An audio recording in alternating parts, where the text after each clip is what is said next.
After screening at the Black Tortoise Temple and helping them break through, they would be sent to the Vermilion Bird Temple. After screening there, they would be sent to the 4 great secret realms of the White Tiger Temple. After the Emperor's trial, following careful scrutiny, participants were sent to the Azure Dragon Temple. However, as the Azure Dragon Temple was currently not engaging in external battles, sending them there was futile. Instead, they were all dispatched to the 4 great secret realms. This arrangement formed a closed loop established by the Qixin Temple in ancient times.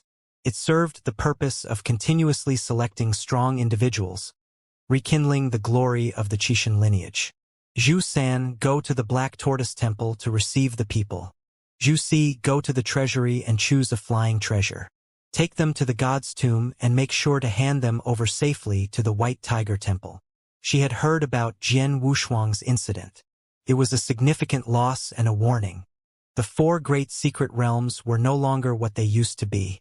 Internally corrupted, there was an underground force seeking to overthrow the Qixin Temple. The inheritors were the future strong individuals of the Qixin Temple, and any mishap was unacceptable.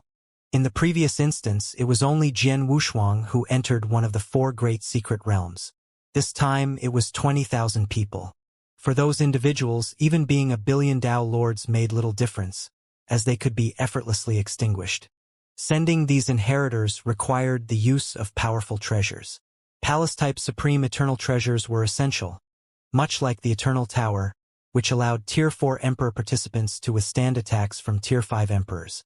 The supreme eternal treasures were crucial in thwarting attacks from peak-level experts. A top-grade palace-type eternal true treasure was a must. Just like the Eternal Tower, a Tier 4 Emperor could withstand the attacks of a Tier 5 Emperor. As for why she personally went to see them off, it was because she had more important matters to attend to. She needed to establish the selection grounds for the next group of people. This time it was the primitive star, and the next time could be an ancient continent or a desolate starry sky. Anything was possible. In the current hall, there were constantly inheritors arriving. Those who could come here were all inheritors.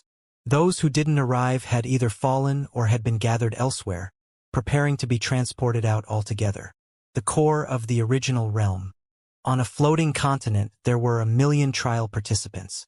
Most of them retired after the 9th wave, and although many still had the strength of the Grand Yen Immortal at its limit, they didn't qualify as inheritors. Your trials are over. You will all be transported to the Qixin Temple. Those who came from there can return there. The cold voice was like a bucket of cold water poured on them. I'm not willing. I've already reached the level of a half-step Dao Lord. Give me another chance. Someone said unwillingly. Some others with strong strength couldn't help but speak up. But that voice completely ignored them. If only I had known, I should have kept pushing back then. I was so close. The 11th wave was too difficult. There were regrets and there were indifferent remarks.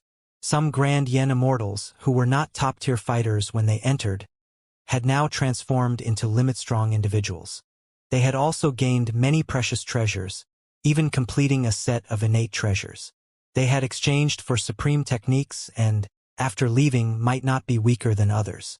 The most crucial factor was the Qixin Temple, which provided them with a set of insights into the Tao, similar to what the emperors of the Great Sea region had received back then. Their strength was no longer considered weak, especially the several experts at the second-grade origin source. After leaving, as long as they successfully integrated the Tao, reaching Tier 3 was not difficult and Tier 4 was within reach. In stark contrast to this were the inheritors inside the Vermilion Bird Temple. Now gathered together, those who knew each other began sharing their situations. Many people engaged in lively conversations. After all, they were no longer on the original planet, and there was no conflict among them. They had become very peaceful, with some individuals undergoing complete transformations in terms of strength, aura, and appearance. Dao Lord Zhou reached the Grand Hall, somewhat despondent. He failed in the 19th wave, lacking a bit of luck and ultimately losing. After scanning the surroundings upon arrival, he didn't spot anyone from the Tongtian Buddha realm. Where are Hu Qing and brother Wushuang? Their strength was not to be underestimated. He had checked the rankings, and Hu Qing's ranking was higher than his. The ranking list still hung above the Vermilion Bird Temple. Ranked first was a formidable figure named Guang, mastering the ultimate Tao with achievements ranking at the top. He was the first to pass the 19th wave. It was said that it took only a quarter of an hour. The first position was well-deserved, and the ultimate Tao he mastered, the Tao of Light, was extremely formidable, a powerful origin source comparable to the force of destruction. Swish! The ranking list quickly began to change. Now, more than half a day had passed, approaching the crucial moment of victory or defeat. Tao Lord Zhouyan's eyes narrowed as he saw Hu Qing's ranking. With a straight line above his body, he finally stopped at 19th place, followed by Wan Xing at 20th place. Both of them successfully cleared the trials almost simultaneously. After claiming their rewards, they entered the inner part of Qiuhuang City and teleported together to the Vermilion Bird Temple. Ji Chaoyang was chattering incessantly along the way, but Hu Qing showed no sign of joy. Their original planet was indeed special. The 3 ultimate Tao practitioners were all 9 Revolution Grand Yen Immortals. When he and Jian Wushuang first entered the original planet, they were not even top-tier Grand Yen Immortals. Their strength was very weak, but now 30 years had passed in the blink of an eye. Their power had reached the level of emperors, capable of even slaying Tier 2 emperors. Unfortunately, Jian Wushuang was no longer there. If Ji Chaoyang could break through, he could also slay Tier 2 emperors. Unfortunately, breaking through was too difficult, not something achievable through mere cultivation. Hu Qing had still not made a breakthrough. On the other hand, Wan Xing had the most breakthroughs, almost every wave brought one. In the 18th wave he could barely hold on, but in the end, he broke through and made it through the final wave. In the last wave he almost fell, but crucially, his aura grew stronger and stronger, reaching a point of endless flow, and he beheaded the Demon Lord. Upon entering the Vermilion Bird Temple, Hu Qing saw the Tao Lord Zhouyan, and the two approached to start a conversation. Soon, all the original planets concluded. Over 20,000 Tao Lords gathered here. Hu Qing, you've changed so much. Back in the Qishui Hall, you were just a 6 Revolution Grand Yen Immortal, and Brother Wushuang was only at the 3 Revolution. Unexpectedly, in the blink of an eye, you little guy have slain Tier 2 emperors, Zhouyan said, genuinely happy. After all, among those present, Hu Qing was the only one truly belonging to their group. In the vast universe with countless worlds, many worlds didn't even have a single inheritor. Yet, in the Tongtian Buddha realm there were 2, and from a medium-sized world at that. It was an extraordinary feat. Hu Qing shook his head, sighing. Unfortunately, Brother Wushuang is no longer here. That's right. If Brother Wushuang was still here, even if the 4 of us went to that grave god mountain, we would still be the overlords of a generation. Although Ji Chaoyang was also a little sad, there was still a hint of optimism in his voice. Tao Lord Si Tian stood alone in a corner, listening to Hu Qing and the others' conversation. His eyes were shining. Jian Wushuang's fall was, for him, a great blessing. He couldn't wait to bring out the wine from the sack and share it with everyone. Without the pressure of Jian Wushuang, he broke through all the way, reaching a level comparable to the Emperor. The future held boundless possibilities. It's just a pity about the beast god weapon. He wondered if it could still be retrieved. But all of this is a story for another time. The Vermilion Bird Temple spun, and the inheritors quickly entered another palace. Their journey had just begun. The original planet was merely the starting point. Their path was still long but closer to where the dream began. In the blink of an eye, tens of thousands of years had passed. The 4 great secret realms, the earthly realms, the wilderness, the great Xia ancient kingdom. In a desolate mountain range, a blood-red ceremony was taking place. Crimson flames rose, making everything in the valley exceptionally eerie. On the altar, several masked, red-robed cultivators were maintaining order. Because, apart from them, tens of thousands of Tao Lords and countless common cultivators had also gathered here, and they were the objects of the blood sacrifice. Young sect master, everything is ready, the red-robed messenger respectfully said. A figure hidden in the mountain, a black-armored masked person without any discernible aura, slowly walked out of the void. Just a glance from them made these red-robed attendants tremble in fear. Although these people had only followed the young master in recent centuries, they were exceptionally fearful of this young master. Because, within a millennium, this young master had already blood-sacrificed countless Tao lords, sparing not even the common cultivators, possessing an unpredictable level of strength. Once, they had instantly killed a Tier 2 emperor, leaving no chance for retaliation. Begin! The voice of the black-armored masked young master was deep, yet ruthlessly cold. Below, the imprisoned cultivators glared angrily at the crimson-robed steward above, especially upon seeing the black-armored young sect master, their hatred penetrating to the bone. You dare imprison me? I am the 9th prince of the Great Xia Empire. You are courting death, a robust and resolute young man roared. Among them, he possessed the strongest strength, already reaching the level of a half-step emperor. However, in this place, any random crimson-robed steward was an existence comparable to an emperor, making them utterly unable to resist. The young sect master standing at the top heard this and his gaze flickered. It seemed he thought of something amusing again. He lifted his arm slightly, and his finger moved. The young sect master standing at the top heard this and his gaze flickered. It seemed he thought of something amusing again. He lifted his arm slightly, and his finger moved. The crimson-robed stewards behind him instantly understood. One of them clapped his hands, turning into black mist that instantly enveloped the self-proclaimed 9th prince of Great Xia.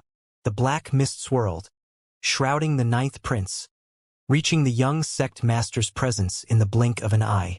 The 9th prince of Great Xia, quite interesting. I heard that your Great Xia is planning a massive attack on the demon cult. Is that true? The voice of the black-armored young sect master was playful, showing no regard for the person before him, as if observing prey. Initially, the 9th prince was quite defiant. After all, he was the 9th prince of Great Xia, accustomed to exerting dominance from a young age. However, when he stood in front of the black-armored young sect master, something inexplicable happened. He couldn't maintain his defiance, fear leaking into his eyes, his heart shrinking. Originally, he didn't want to answer, but upon seeing those cold and sinister eyes, he stammered, "Yes, there is such a plan. Exterminate the demon cult?" The name of this campaign seems to align well with the will of heaven. The black-armored young sect master extended his claws, directly pinching towards the head of the 9th prince of Great Xia. Countless scenes flashed in his mind in an instant. After approximately 3 breaths, the young master in black armor slowly released his grip. However, the person in his hand had already turned into a lifeless corpse. The origin source, divine body, and even memories related to his cultivation were completely erased, leaving only a withered physical body. From now on, I am him, the 9th prince of the Great Xia ancient kingdom, Xia Mangguanyu. His voice echoed, and the red-robed steward officially activated the blood sacrifice array. Countless people were transported to the altar. Everyone's faces carried a heavy aura of death. The world was in chaos, with demonic rituals happening daily, constant warfare among ancient nations, and a harsh environment for cultivators. Even long-established sects with millions of years of heritage could crumble overnight. Even the temples where divine beings resided were under attack, let alone the ordinary beings. "Am I going to die?" a young man murmured to himself, his expression not devoid of stillness but marked by concern. The red-robed steward shouted loudly, "Quick, pour in the divine blood, and the divine crystals too. Don't stop for a moment." While these people were busy, the young master stood with his hands crossed, floating several feet above the ground, silently observing everything. As the divine blood poured in, the heavens and earth lost their color. Countless individuals surged within it. The young man wiped the bloodstains off his face, enduring the weakening of his body. He held onto a puppet tightly, with a name engraved on it. Judging by the name, it seemed to be a girl. That was his sister. The two depended on each other for survival. He was just an ordinary mortal in the body-refining realm, and to survive in this chaotic world, he needed a backer. In order to support his sister, he worked as a laborer in Immortal sect, hoping it would be a support. In the end, however, that sect was implicated, and everyone from the sect leader to the disciples and laborers was plundered and brought here. It's fine if I die, but my sister is still young. The young man's eyes were bloodshot, and tears flowed in an instant. He wasn't afraid of death. He feared dying and leaving his sister unprotected. I died, it's okay, but my sister is still young. The young man's eyes were bloodshot, and tears flowed in an instant. He wasn't afraid of death. He feared dying and leaving his sister unprotected. With the sect destroyed, his sister waited for him on the back mountain to return home. But now he couldn't go back, never again. As the divine blood boiled, the young man gradually collapsed onto the altar. Though his strength was weak, his willpower was terrifyingly strong. Surprisingly, he could fall alongside those cultivators in the great realm. Plop! As he fell, in the blurred mix of blood and tears, memories of his childhood flashed before him. In a small courtyard, his father, a hunter, supported the family by hunting on the mountain. It was a modest but content life, and he was the only son. During his childhood, his father brought back his sister from the mountains. Xiao Fan, you have a sister. Xiao Fan, remember, you're a man. You must protect your sister and mother. Come. Pick up the knife and continue practicing. Later, when wild beasts attacked the village, his parents charged into the horde to protect him and his sister. Xiao Fan. The two siblings left their hometown, becoming wanderers, begging for survival. Fortunately, his martial training from childhood allowed him to find work, whether as a laborer or a servant, ensuring they always had something to eat. But now, without him, what would happen to his little sister?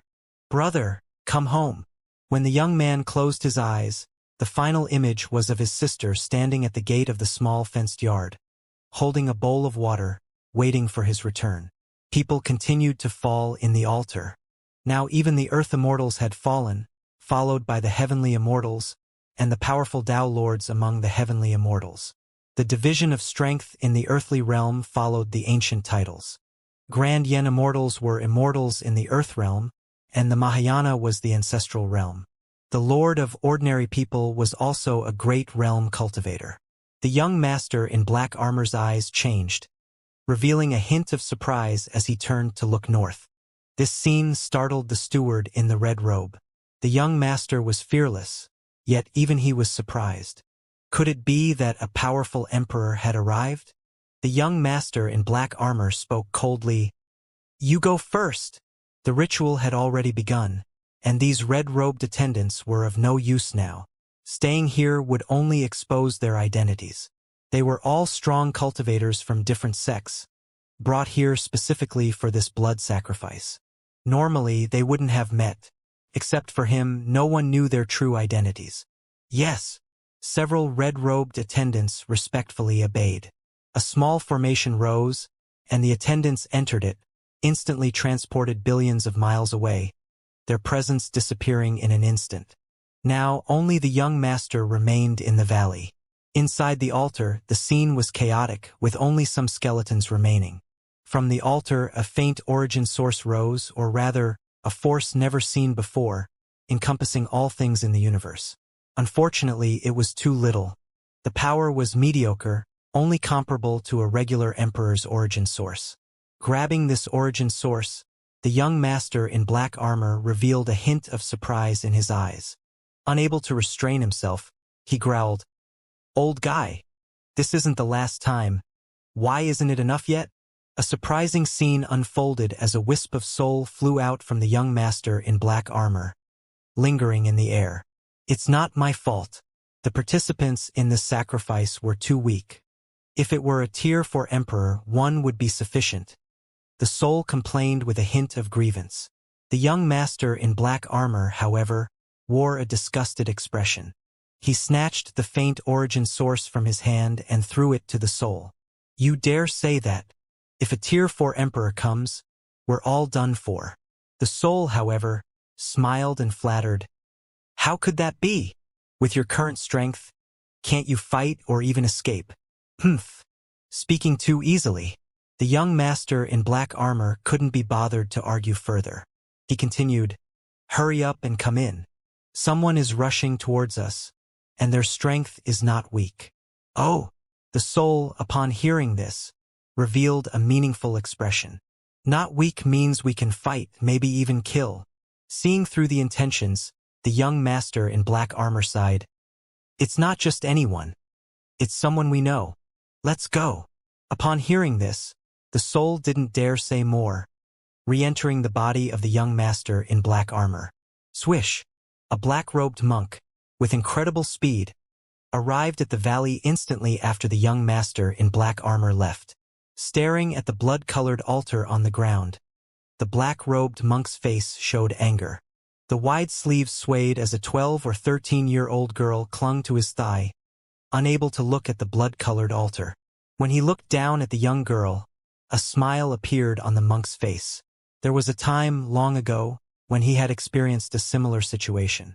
Someone had given him a smile, reassuring him. "Brother!" The raggedly dressed little girl, with clear and bright eyes, looked uneasy as she gazed at the blood-colored altar. The surrounding air tore through the heavens and the earth, making it impossible for ordinary people to linger in this place. The monk shook his head, waved his hand, and dispelled the bloody aura of this space, leaving only a bare altar with congealed blood on top. Descending slowly, as soon as they touched the ground, the little girl rushed towards the platform. She could sense that her brother seemed to have been here.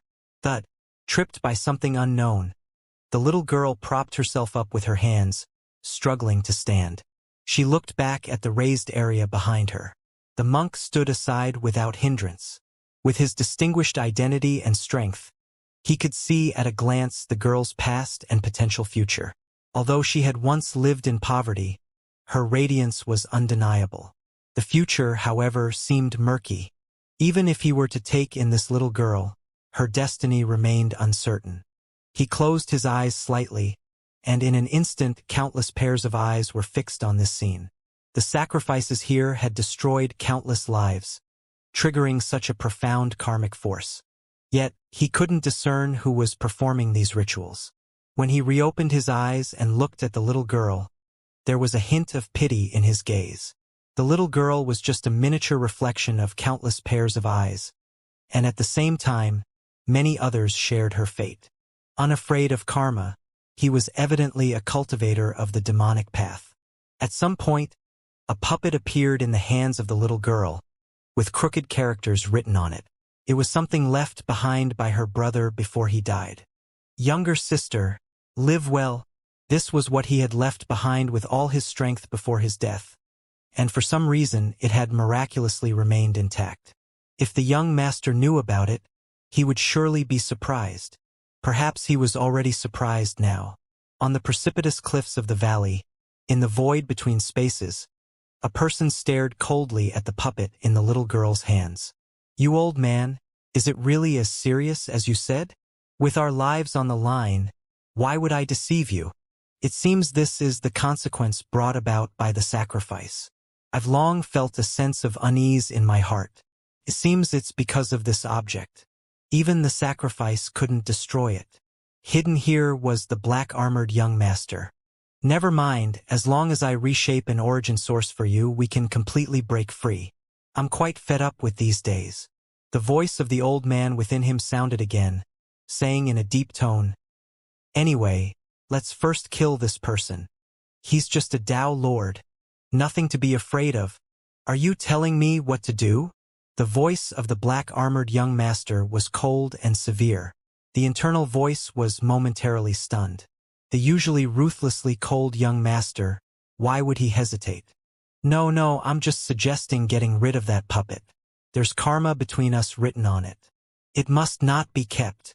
However, the black-armored young master ignored it, only keeping his eyes fixed on the monk, and finally shook his head.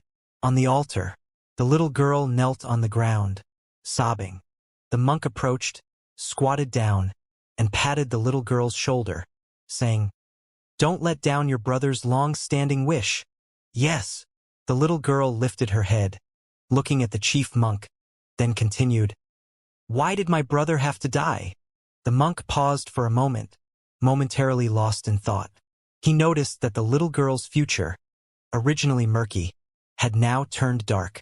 It seemed that an extraordinary figure was about to emerge in this world, specifically in the ancient Great Xia kingdom. Come, I'll take you to see. The monk took the little girl's hand and ascended into the air. The two of them vanished in an instant. Only after they had completely disappeared did the black-armored young master, hidden in the cracks of the void, slowly reveal himself. He looked toward the place where they had disappeared, and a hint of longing appeared in his eyes. Hu Qing, long time no see. His voice was low, devoid of the cold severity it once held. Swish, the black armor concealed into his body, replaced by a black robe. He slowly removed his mask. This black-armored young master was none other than the long-lost Jian Wushuang percent, who was lost for over 1,000 years. His hair had already turned all white. You've gone mad? Aren't you afraid someone will see? The voice inside him spoke again. Jian Wushuang's eyes instantly became sharp, angrily shouting, "Shut up!" And that person was none other than Bai Junwang, who had taken everything from him. When he was captured, he initially thought the other party would kill him directly, but he didn't expect this old guy to actually want to take over his body. His Dao was a unique extreme Dao. Even if the other party was an unparalleled powerhouse, they couldn't possess him. In the end, due to a twist of fate, they merged into one. He had no choice but to swear an oath, temporarily sharing a body. But this was not a long-term solution. Bai Junwang wanted to reforge an origin source that didn't belong to the Qixin Temple, aiming to cultivate back to the Tier 6 Emperor. Now, Jian Wushuang in the earthly realm was conducting a ritual to forge the origin source for the other party. Just a little more was needed. As long as he helped Bai Junwang refine a new origin source, the other party could separate from his body. If they violated the oath, both of them would witness the collapse of the Great Dao. Originally, he was accustomed to this kind of life, but now, seeing Hu Qing, he also wanted to join those inheritors in their journey to the Grave God Mountain. That place was his holy land for cultivation, with endless resources. Moreover, the old man with the goat horns had promised to forge a divine beast weapon for him. The other party probably already thought he had perished. Bai Junwang's eyes moved, comforting him in a low voice. Jian Wushuang, don't be sad. As long as you follow the great divine spirit, I guarantee that your cultivation speed will be much faster than those so-called inheritors. This statement was not empty. Although he had been busy with blood sacrifices for 1,000 years, his cultivation had not lagged behind. In the earthly realm, he was the young master of a mysterious organization called Kuei. The divine spirit had promised him that once he broke through to emperor, he could become the leader of the Kuei organization, controlling the earthly realm. This hidden force in the shadows was extremely powerful. Just one of the branches that Jian Wushuang knew of had 2 Tier 6 emperors presiding over it, one in the light and one in the dark. In the light, it was an ancient sect, while in the shadows, it stirred the winds and clouds, collaborating with surrounding forces to clear out the Qixin Temple. In the earthly realm, the Qixin Temple sat in Tianzhou, the central core of the entire continent. The other regions, Tiannan, Tianbei, Dongyu, and Xiyu were all in chaos, and if the Qixin Temple came over, they would be driven away. The position of the young master in the Kuei organization was very high, surpassing ordinary emperors and comparable to a Tier 4 emperor. Confirming identity mainly relies on the token. The token in Jian Wushuang's hand is a 3rd-grade token. Usually, only a Tier 4 emperor who has made significant contributions can obtain this token. A Tier 5 emperor gets a 2nd-grade token, and a Tier 6 emperor gets a 1st-grade token. There is also the legendary Super 1st grade, and Bai Junwang once belonged to that level. With this 3rd-grade token, Jian Wushuang can contact emperors and Dao lords in any region he goes to, and powerful beings will come to his aid. This blood sacrifice is initiated by the Kuei organization within the ancient Great Xia Kingdom. A 2nd-grade elder is summoning you. Your treasures have arrived. Bai Junwang reminded.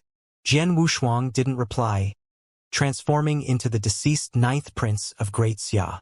At the same time, in the ancestral temple of Great Xia, The emperor responsible for guarding the soul lamps saw the ninth soul lamp at the top light up again and breathed a sigh of relief. Some places can conceal soul lamps. At first, he thought the ninth prince had fallen, almost going to report. Fortunately, there is a rule. Report only after the soul lamp has been extinguished for a quarter of an hour. Transformed into the ninth prince of Great Xia, Jian Wushuang disappeared like a phantom, heading towards the imperial capital of Great Xia. In Great Xia, on this continent's southern land, it is considered a super dynasty. The first divine emperor who founded the country was a sixth-rank emperor, now retired and in seclusion. The current emperor of Great Xia is a young Tier 5 emperor, with average strength and potential but remarkable governing skills. Within the Great Xia clans, everyone respects him. Apart from this emperor, there are also ancestors and several elders, all of whom are Tier 5 emperors. If they cannot gain support, they are just puppets. Imperial City of Great Xia. This super city is like a giant beast lying on the earth. 16 city gates are wide open, with billions of people entering and leaving every day. With so many powerful individuals gathered, the capital naturally thrives and bustles, especially the places for entertainment for these powerful beings. There are many crazy cultivators in the realm, and even more lazy cultivators. Under the shadow of his father's influence, it was challenging for him to grow, especially in this city filled with numerous temptations. East City, the most prosperous and lively place. Jian Wushuang used the identity of the ninth prince, Xiameng Guanyu, to arrive in the capital. Though conspicuous, he kept a deep concealment, a true master of hiding within the court. The benefits of his transcendent physique were not only in its strength but also in the various means it offered for transformation. In the Xianxia palace, he had witnessed Broly, who practiced the art of transformation, growing stronger with each change. Jian Wushuang, on the other hand, could mimic anything he wanted. Now disguised as the ninth prince, even the founding divine emperor couldn't perceive him unless scrutinizing his origin source. For an ordinary Tier 5 emperor, let alone recognizing his origin source, it would be challenging even to detect any difference in his appearance. Imitating the memory of Xiameng Guanyu, he swaggered into the capital. In less than 15 minutes, a group of palace guards arrived, surrounding and escorting him. Having devoured the memories of the ninth prince, Jian Wushuang knew that, while the prince's mother wasn't the empress, her background was extraordinary. She came from a prominent family. Her father was a powerful Tier 5 emperor, and several uncles were Tier 4 emperors, making their influence strong in both court and society. Moreover, his mother herself was at the peak of the Tier 4, making her the strongest in the harem. With only one son, Xiameng Guanyu had grown up unrestrained and fearless. Unfortunately, he had crossed paths with Jian Wushuang this time. Completing the clan trial in a remote county, Xiameng Guanyu's trial was thwarted by Jian Wushuang, who seized the opportunity. Jian Wushuang cared little for the intricacies of these tangled forces. If necessary, it would take only a bit of time to wipe out the entire Great Xia, but there was no need nor time for such a boring endeavor. Your Highness, are we heading to the Foxfire Palace? Should I have the Firefox Immortal arrange things beforehand? Asked the leader of the guards, also his close attendant. The clan trial was brutal regardless of one's status. Everyone had to undergo the trial. Failure meant a decline in status. Success brought treasures and future support on those treasures. Supported by his mother and grandfather, Xiameng Guanyu lacked nothing in treasures. Even without Jian Wushuang's interference, he would likely have passed the trial. Yet, these unfortunate individuals had their trial location right next to where he was cultivating, and Jian Wushuang took advantage of the situation. The leader of the guards knew that every time the prince returned from a trial, he would head to the Foxfire Palace to vent his frustrations. Living in luxury day after day, the real pressure came in life and death struggles. Each successful trial required a period of relaxation and unwinding. No need, Jian Wushuang replied calmly. The Foxfire Palace was a brothel frequented by cultivators, often visited by Dao lords and emperors for indulgence. The young fox enchantresses, well-trained and submissive, could even captivate an emperor. Of course, the prices were exorbitant. A fox maiden at the Mahayana realm would cost thousands of divine crystals, and for those at the Earth Immortal realm, the price would soar to tens of thousands. After all, nurturing a fox enchantress to the Mahayana realm incurred extraordinary expenses. The existence of the Foxfire Palace not only prevented the suppression of the Fox clan but also earned them a county city, aiding the Great Xia in guarding the borders against the Mo Luo kingdom. Speaking of which, this Fox clan was originally subdued by Xia Mangguanyu's grandfather. Whenever he visited the Foxfire Palace, he received the highest treatment. Even an immortal fox maiden worth hundreds of thousands of divine crystals was beyond an emperor's means. He only needed to beckon, and several would come. He nearly forced himself upon a legendary emperor-level fox holy maiden, but unfortunately, she proved too formidable, thwarting Xia Mangguanyu's intentions. Since then, that saintly maiden never dared to step foot in the capital again. In Jian Wushuang's memories, that scene lingered, and a hint of peculiarity flashed in his eyes.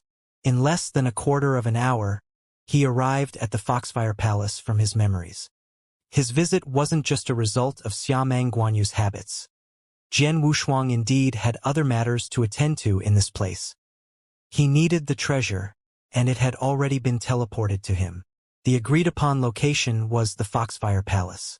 Situated by the bustling lakeside, the Foxfire Palace was a towering 9-story pagoda.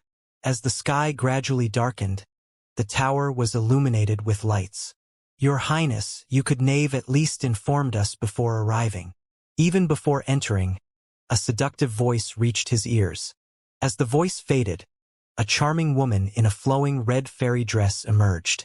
She was the palace lord of the first 3 levels of the Foxfire Palace, a formidable emperor-level figure. According to the descriptions in his memory, this palace master had a connection with Xia Mangguanyu. So, when the soft body of the other party approached, he boldly groped a few times. Then with a teasing look he said, "As usual, the room with the heavenly character number 1. Your Highness, why go straight to the 6th level upon arrival? Why not start with the ground level and have some fun with your servant first?" Upon hearing this, Jian Wushuang shivered, especially from the softness transmitted through his arm. Humph! His mental state was mighty. How could he be confused by such schemes? "No need. I've arranged to meet someone here for a chat." Jian Wushuang pulled away his arm and entered a room behind a large door with the woman. The palace lord was somewhat embarrassed because the heavenly character number 1 had already been reserved by someone else. However, it wasn't under her jurisdiction, leaving the trouble to the supervisor of the 3rd level. On the 6th level, it resembled a massive courtyard. He recognized the palace master of the 3rd level, but the acquaintance was only superficial. Because the palace master here was a peak existence among the Tier 4 emperors, and there were rumors that the palace master here had a connection with the crown prince. The current crown prince had just successfully merged the Dao, reaching the Tai 3 emperor status with formidable combat strength. Naturally, his influence was vast. Despite relying on the power behind his mother to be domineering, he still fell short in front of the crown prince. He was like a toothless wolf facing a dragon. Clap. After reaching the 6th floor, everyone headed straight for the room labeled Tianzi 1. Jian Wushuang hadn't reached the door yet when he noticed someone was already inside.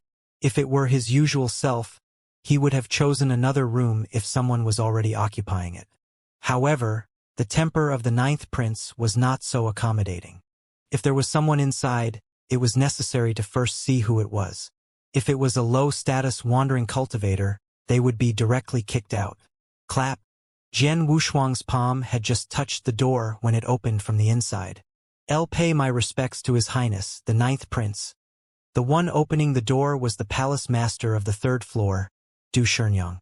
Jian Wushuang's gaze shifted slightly, and a strand of thought power entered the room, instantly understanding the situation.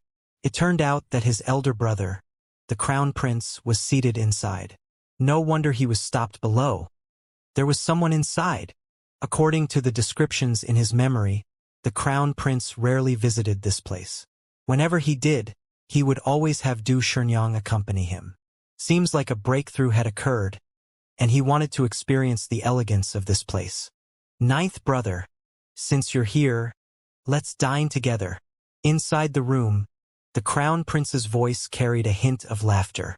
However, Jian Wushuang furrowed his brows slightly, revealing a slightly troubled expression. Then, calmly and unhurriedly, he said, "I'll apologize for bothering your highness. However, I have some matters to attend to, so I won't join in this time. I will visit the Eastern Palace to have a chat with your highness on another day." Leaving behind these words, Jian Wushuang cast a glance at Du Shenyang. Indeed, as described in his memories, she was breathtakingly beautiful. No wonder someone as talented as the crown prince would set aside his dignity to come to this worldly place. When Jian Wushuang left room Tianzi-1, he instructed Bai Junwang to inform the Tier 4 emperor to switch to room 7. In reality, all the rooms were the same, but individuals like them, arrogant and proud, cared about appearances. Once inside, it was a completely private space. In the forefront, below the skylight, a group of enchanting fox maidens danced gracefully, resembling startled swans. "Leave. None of you are allowed in without my command." Jian Wushuang gestured, and after giving the order, he sat directly on the soft throne. His entire being relaxed against the backrest, his gaze tenderly fixed below. "What's the matter? Since you're here, why not have some fun with the Fox Clan maidens?" Bai Junwang teased. Since possessing Jian Wushuang, he discovered that Jian Wushuang was like a eunuch, only focused on cultivation, and a particularly unique kind at that. Everything for the sake of ascending in resources. It had been a long time since Jian Wushuang felt so relaxed. He self-deprecatingly smiled. Women only distract the sword. While the two chatted casually, an old man with cascading white hair entered the adjacent room to Jian Wushuang. Upon entering the room, he noticed the guards beside him, and for a moment, they were stunned. Wasn't this his grandson's attendant? How could he be here? Could it be? He found it hard to believe. However, he didn't show any expression. The guards recognized him. Shenyuan Depan, the 9th prince's grandfather, the current god of war, a resounding name in battle. The pillar figure of the Shenyuan family, known as the 5th Lord Shenyuan, 5th in the peer hierarchy but 1st in strength. A peak Tier 5 power, and many Tier 5 emperors had fallen at his hands. This Firefox Palace was established because of him. This 5th Lord had a hobby, dual cultivation. The entire Firefox Palace seemed to be built for him, and he appeared almost every year. Usually, he went to the 9th floor, where there was a complete cauldron at the Tao Lord level. It was unknown why he was at the Tianzi-1 today, and next to his grandson's room. The guards didn't dare to ask too much. After respectfully greeting him, they fell silent. The opponent has arrived, a second-rank elder and the only one within the capital. Bai Junwang's face held a hint of surprise upon receiving the information. "It's him, Shenyuan Depan." It was quite a coincidence. It turned out to be the grandfather of the 9th prince. Shenyuan Depan next door had also inquired and found only Xiamang Guanyu there. Blood is thicker than water. He never expected that his grandson, who fell short in accomplishing tasks but excelled in managing affairs, was actually the young master of the Kuei organization, possessing a 3rd-rank token. Swish! Inside a simple formation, a small token appeared, containing the treasure Jian Wushuang needed. Even between father and son, rules couldn't be broken. After completing all this, Shenyuan Depan resisted the urge to look for Xiamang Guanyu. Instead, his gaze casually swept over the Fox Clan girl below, revealing a greedy look. After examining the treasures inside the token, Jian Wushuang's eyes showed delight. This was the biggest gain he obtained in 1,000 years. Apart from these items, he also obtained the black armor bestowed by the Divine Spirit, known as the Candle Dragon armor. It was a crucial part of the Beast God weapon and the reason he chose to join the Kuei organization. And then, he became increasingly entangled. The defense of this Candle Dragon armor rivaled Eternal Treasures, second only to the Candle Dragon Eye, an item that contained the origin source of the Divine Beast. Swish! Jian Wushuang flipped over, retrieving a token from the hidden space. Compared to the Candle Dragon armor, This token was the most cherished treasure for him. It couldn't exactly be called a treasure. The token merely recorded a secret. It contained information about the components of the Candle Dragon. The leading organization in the earthly realm had been collecting information on the components of the beast god weapon for 1,000 years, and they had finally found it.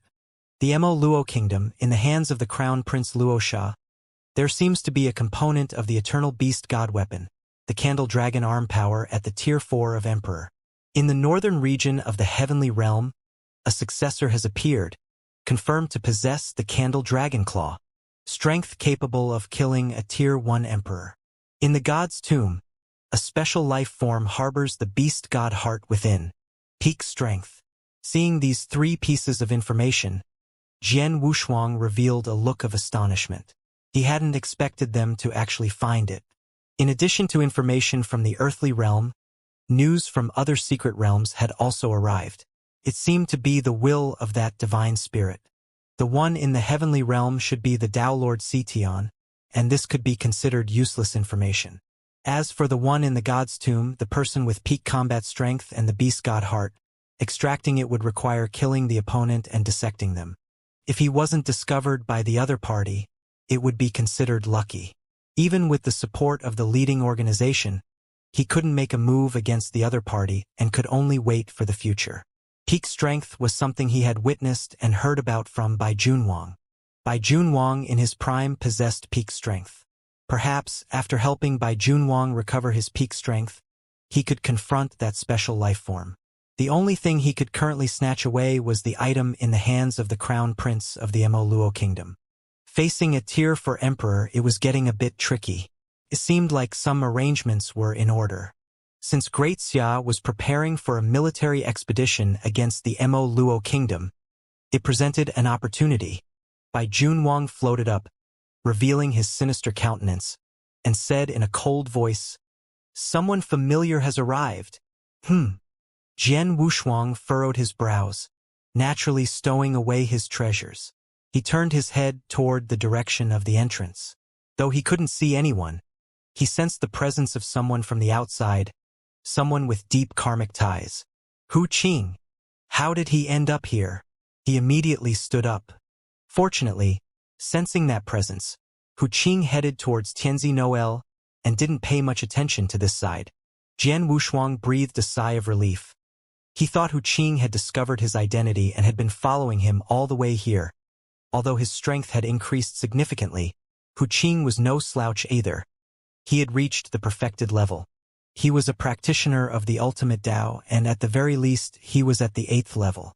Currently, he was still refining himself in the outside world, apparently planning to break through only after thoroughly perfecting the ultimate Tao. After spending 100 years at the Grave God Mountain, this group of inheritors descended the mountain to undergo trials and accept various tasks. Over the years, he had encountered many acquaintances. On the Tianbei continent, he had crossed paths with Wan Xing, whose strength had improved rapidly. Back then, when he saw Wan Xing and Ji Chaoyang together, they both possessed the power to slay emperors. There was also the Tao Lord Leng Shuang, who had now broken through to become an emperor. Among their group of Grand Yen Immortals, many had broken through to become emperors. Once they broke through, they were at the peak of the Tier 3 Emperor, each of them potential seeds for Tier 5 Emperors. There was also Zhou Yan. He was now an emperor. As the oldest Tao Lord, after breaking through, he directly stepped into the Tier 4 Tao Lord, taking 4 steps in success as soon as he successfully combined the Tao. When they first met, it was in the ruins of a sect, and seeing the brilliance of the other party, he couldn't help but feel envious. They all had a bright path to follow. As for himself, he felt like a rat, never daring to see the light of day. After settling back down, Jian Wushuang took out other treasures, exotic flowers and fruits that enhanced divine bodies. These items were sufficient to boost his divine body to 8,000 times its base strength. Over the years, he had further elevated his divine body by 2,000 times, reaching a total of 7,000 times. These treasures could add another 1,000-fold increase to his divine body. He was approaching the 10,000-fold baseline for his divine body. With the Beast God realm, he could only go up to 10,000-fold, and it was no longer of much use to him unless the old man with goat horns refined the beast god origin source for him. He didn't trust that divine spirit much. Initially, the divine spirit had offered to help him refine the beast god origin source, but Jian Wushuang had declined. Deep down, he still harbored a slight hope. As long as he could separate from Bai Junwang, he could head to the Grave God Mountain, his true destination. He didn't want to spend his entire life in the Qixin Temple. Breaking through to emperor level at the Grave God Mountain would at least grant him some freedom, allowing him to venture into the outside world at any time. However, the journey to the restoration of Bai Junwang's origin source was still a bit far, and there were complications with the divine body and physical form afterward. While he didn't need to search for the treasures for the divine body, the fleshly shell of the divine body still required the sacrifice of many cultivators. The ultimate blood crimson. It wasn't easily refined. For someone with formidable strength, it might be achievable, but for him, a Tao Lord host, it was too challenging. He sat cross-legged on the comfortable throne, quietly breaking through his divine body. In room Tianzi 1. Hu Qing, it's been a long time, Prince Xia Mengjuan exclaimed warmly. He had known Hu Qing for hundreds of years. The first time they met, he had just broken through, and Hu Qing was still a Tao Lord, coming to challenge him. At the time, he thought the other party had lost his mind and was prepared to kill him casually. To his surprise, the challenger turned out to be an acquaintance of the current national teacher. So he gave face and engaged in a mutual exchange of knowledge. But what surprised everyone was that he actually lost, and he lost thoroughly, defeated by a Tao Lord. Fortunately, there weren't many witnesses at the time, and strict orders were given to keep it quiet, preventing the news from spreading. Otherwise, Hu Qing's name would have resounded throughout the entire realm. This was the inheritor, a fact he learned from the patriarch. Intrigued, he sought to make connections. Not solely because of the background, but also because Hu Qing's strength alone was enough to garner anyone's attention. Hu Qing did not come alone. There was a little girl accompanying her. Du Shenyang usually frequented such places, adept at navigating social situations. She dismissed the others present and walked up to the little girl, bending down and gently asking, "Little girl, what's your name?" "I'm called Xianxia." The little girl's eyes were bright, showing no signs of timidity. Prince Xia Mengguanjuan casually untied a jade ornament from his waist and handed it over. "Elle didn't expect Master Hu Qing to bring someone along. I came in a hurry and don't have much in the way of gifts. Take this dragon soul jade, which has been with me for a long time, as a token of my appreciation." Understanding the other party's character, Hu Qing didn't refuse and let Jiangshang accept it directly. Seeing the indulgence in Hu Qing's eyes, Prince Xia Mengguanjuan's expression changed slightly. Little Jiangshang was just an ordinary mortal, and she didn't share Hu Qing's bloodline. Why would he care so much about this mortal? Could it be a peculiar preference? Judging by Hu Qing's appearance, it didn't seem likely. Hu Qing also sensed the other's confusion and took the initiative to explain. Forgot to introduce her. "Jiangshang is my first disciple." Disciple, passing on knowledge and skills. Upon hearing these words, Prince Xia Mengguanjuan revealed a look of admiration. With Hu Qing's strength and potential, if he were to accept disciples, even Tao Lords would be eager to join his sect. Unexpectedly, his first disciple turned out to be an ordinary person. Moreover, it seemed that her innate talent was quite average, not resembling the material of a cultivator in any way. The two sat down, while Du Shenyang took Jiangshang to the floor-to-ceiling window to watch the elegant dance of the Fox clan below. In room Tianzi 7, Jian Wushuang was curious about why Hu Qing had come to this place. However, at the moment, he wasn't eager to reveal himself. If he disclosed his identity, it was highly likely that he would be heading towards the Grave God Mountain. At that time, if it was discovered that another person resided within him, especially by Junwang, things would become complicated. The oath had already been sworn, and now there was only one path to follow. If you're curious, we can eavesdrop a bit, just to make sure it's not related to you and me. Bai Junwang said calmly, his figure floating up as his gaze focused on the Fox clan girl below. Jian Wushuang snorted coldly and disdainfully said, "Are you afraid of a Tao Lord?" This is our territory. Blood sacrifices are common here. Even if we're recognized, what difference does it make? After a quarter of an hour passed, the two observed a miniature formation, secretly listening to the conversation in room Tianzi 1. Master Hu Qing, this time my father insists on waging war against the Mo Luo kingdom. I feel exhausted. And now, Great Xia not only faces Mo Luo but also some super tribes within our borders that are becoming restless. The Crown Prince Xia Mang Guanjuan already carried the demeanor of a ruler. He cared not about right or wrong, only about gains and losses. In his view, going to war with the Mo Luo kingdom was a self-detrimental approach, akin to harming oneself in order to harm the enemy. It was better to suppress the rebellious tribes within Great Xia. At least that way dominance could be maintained. As a first-tier monk, Hu Qing thought differently. In his perspective, it would be better to first pacify the Mo Luo kingdom. Of course, he came to this realm with a mission, to collect the 10 heads of demonic path emperors, regardless of their strength. No discrimination against the weak, as long as they were emperors it sufficed. His visit to Great Xia this time was prompted by the proximity of Mo Luo and the rumors of a major war. Moreover, the national teacher of Great Xia was none other than the Wuliang Buddha. Both individuals were inheritors, and after Wuliang Buddha descended from the mountain years ago, he had been staying in Great Xia.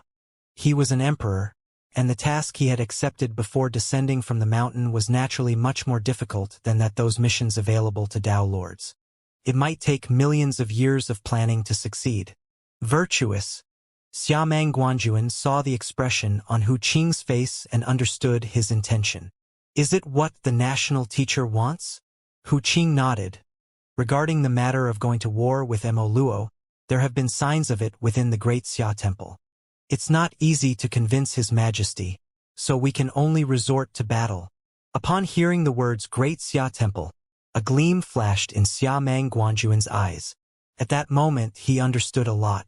No wonder the ancestors said that a hero for a moment could be a hero for 100 generations. It was probably referring to his father.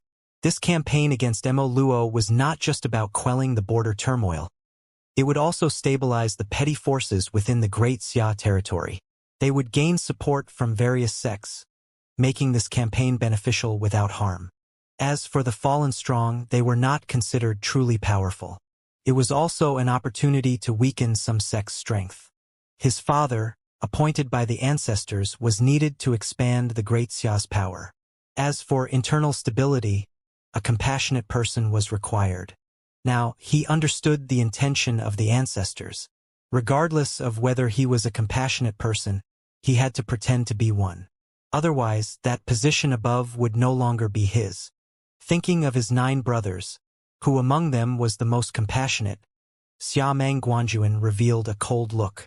Second brother, 8 princes and 1 crown prince.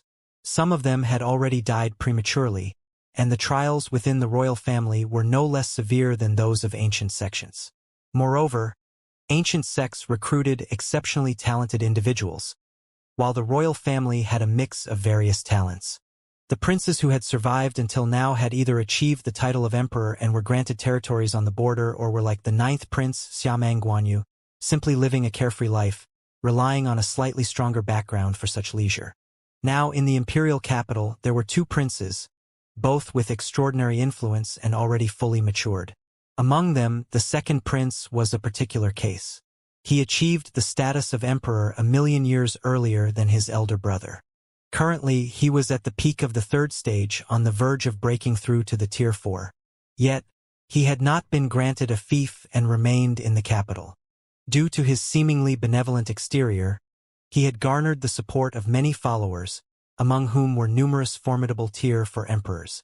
The 2nd prince had always been a thorn in his elder brother's eyes, a constant source of irritation.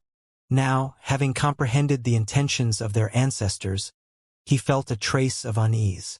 Although the position of the crown prince had been decided early on, there was no certainty that he wouldn't be deposed along the way or meet an untimely demise. Master Hu Qing, please enlighten me. Xia Mang Guanjuan respectfully bowed and greeted. Hu Qing was somewhat reluctant. He didn't want to get involved in such worldly disputes. However, considering the other party's attitude, he couldn't easily refuse. He could only speak about what he knew. Firstly, he needed to go and intervene in the external war. The intentions of the great Xia ancestors were not as simple as Xia Mangguanjuan speculated. There were still some issues. In the war against the Mo Luo, victory for Great Xia was not guaranteed. If initially, there was only one voice within Great Xia, they might become complacent and be criticized for their failure. In that case, there wouldn't even be a scapegoat. This called for opposing voices. As long as the crown prince opposed at this moment, whether he won or lost, he would benefit. Therefore, he had to oppose. After listening to Hu Qing's explanation, Xia Mangguanjuan instantly understood and knelt down again. Boom! In the sky courtyard, a platform appeared at some point.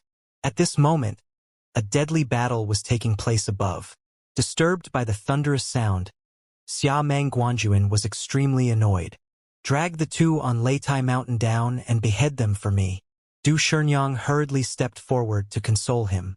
Hu Qing shook his head, reminding the crown prince to keep a low profile at this time.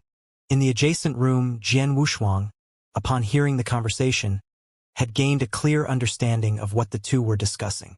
The great Xia waged war against the Mo Luo nation, and he was well informed not only due to the memories of the ninth prince but also because of the clandestine machinations of the Kuei organization. In the Mo Luo nation, currently dominated by the Kuei organization, they sought expansion. However, launching a large-scale attack on surrounding forces would be disadvantageous. Revealing too much strength would invite collective retaliation. Instead of a direct assault, they proposed fishing, luring the Great Xia into the fray.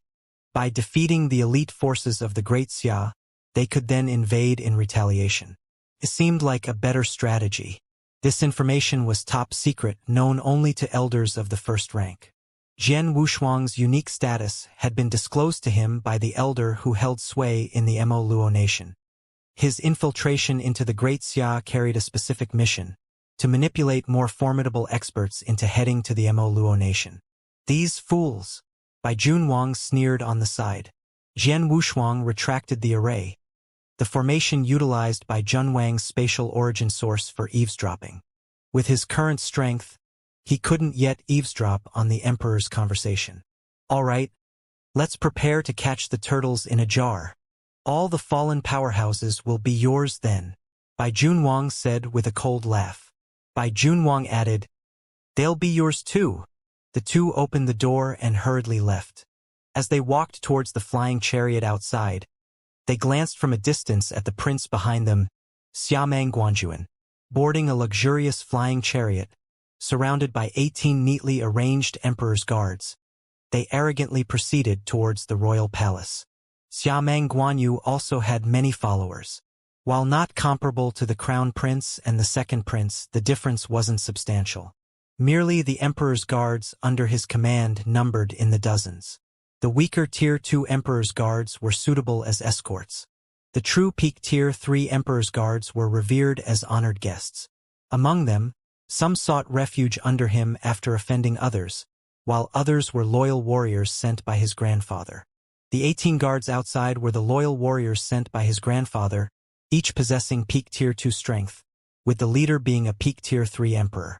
In times of danger, they could instantly form a battle formation capable of contending with Tier 4 Emperors. There were numerous powerful beings in the realm, but Tier 4 Emperors were still very rare.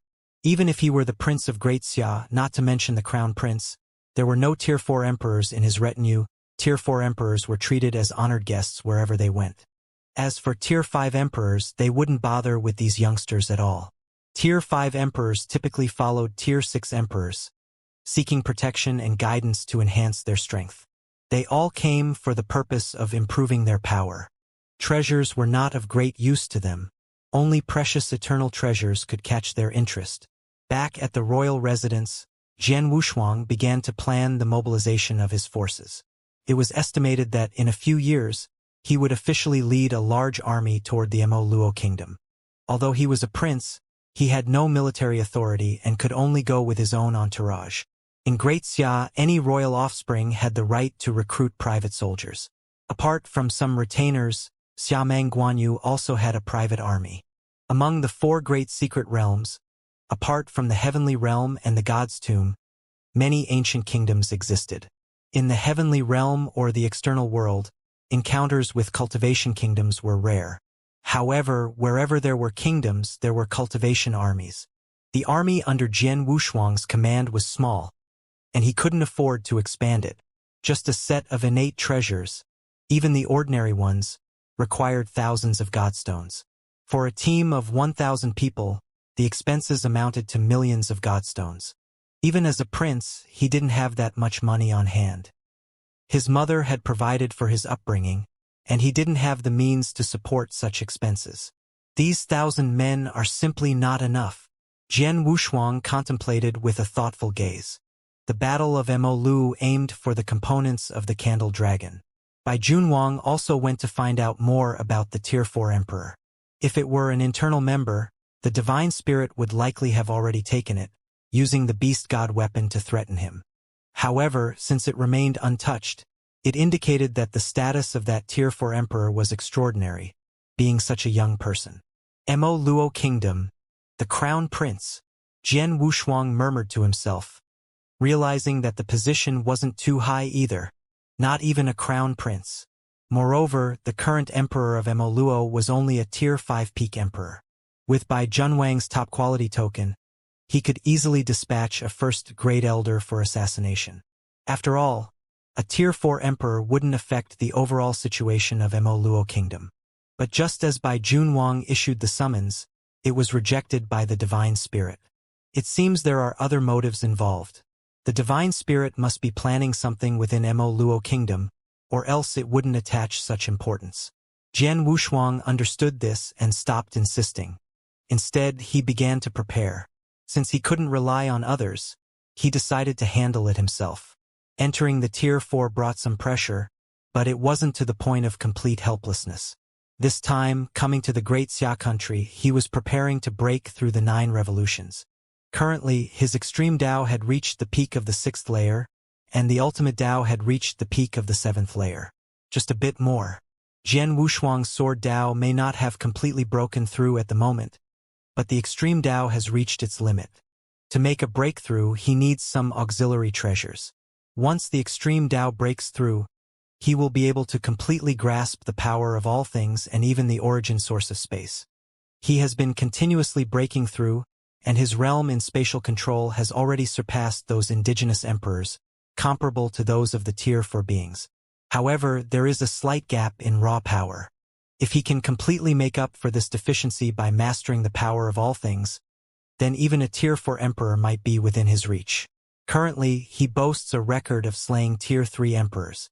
Since achieving a minor mastery over space, his one-thought universe can blend with the power of devouring and manifest as a universe of devouring. Tier 3 emperors who enter are all devoured into nothingness. If the extreme Dao undergoes another breakthrough, combining thought power, devouring power, and the power of all things, his strength will undergo a qualitative change. Perfected 9 revolutions. Old Bai, are you sure which treasure will be auctioned in the capital? Sure. There are people from our side in that auction house. Jian Wushuang nodded without speaking. The identity of the 9th prince cannot be wasted. This prince has a complex background and strong connections. He needs to make good use of it. Come, go to the beast fight arena. In less than a day since returning, after looting all the treasures inside and outside the royal mansion and carrying them on him, there was no need to stay here any longer. What he needs to do now is to make a name for himself and let the outside world understand that Xiamang Guanyu has obtained a great opportunity. Heavenly Demon Technique? That's the Tianma technique. Quite interesting. Searching Xiamang Guanyu's memories, the ancient secret skill he obtained in the trial grounds was the Tianma technique. Speaking of it, he had some connection with the Tianma sect in the past. It's just that due to Taoist Liang's reasons, the Tianma sect has already been wiped out by Wuxia and his men. The corpse of the Tier 6 emperor was even hung on the gate of the Elder Palace by Wuxia. Speaking of which, the current Heaven Realm's shadow sect in the northern region is like a mouse on the street, too afraid to show itself. Wuxia was very powerful and ruthless. The Divine Temple is responsible for managing the 4 great secret realms, and with so many people in the Elder Palace, they only oversee the northern region. Soon, they transformed the entire northern region into a unified entity. All sects must make offerings every year. Whoever stops will face death. Every cultivator reaching the level of Grand Yen Immortal must register at the Elder Palace's gate. Those without clear identities are to be executed. Moreover, an outer palace has been established, and even emperors are forcibly enrolled. Refusing to be listed in the outer palace means death. Wuxia personally hunts down those emperors who try to escape. In just 1,000 years, thousands of emperors have fled from the northern region in the heavenly realm. Most of the fugitives are independent cultivators. The Elder Palace is too powerful. Resistance is futile, so they can only escape. Baietius' eyes were burning with desire. He's already prepared to abdicate voluntarily, letting the Elder Palace take control of the heavenly realm. Because of this, the earthly realm has become lively. Many emperors who committed crimes in the heavenly realm have fled to the earthly realm. They don't want the Elder Palace to control the heavenly realm and be hunted down everywhere. These fleeing emperors from the heavenly realm are causing chaos, looting and pillaging, before arriving in the mortal realm. In this auction, quite a few valuable treasures were obtained and are ready for auction. However, these treasures are too expensive, and Jian Wuxuang can't afford them. Although he has been involved in killing and looting over the years, his actions have been relatively minor. Currently, he only has a few million divine stones. In the residence of the 9th prince, he also gathered over 1 million, including some treasures that need to be sold. Money is not easy to earn. The days spent in Chihuang City were still fresh in Jian Wuxuang's memory. He had accumulated treasures worth millions, rivaling the value of tens of millions of godstones. Over the years, he had assisted Bai Junwang in recovering his origin source, earning a considerable amount of treasures in the process. These accomplishments were considered contributions, but all the resources gained were spent in one go when he purchased information the last time. Now he had nothing left. While contemplating his situation, news from the outside reached him. "Your Highness, we've arrived at the beast fight arena." Jian Wuxuang slowly opened the curtain of the carriage and looked up.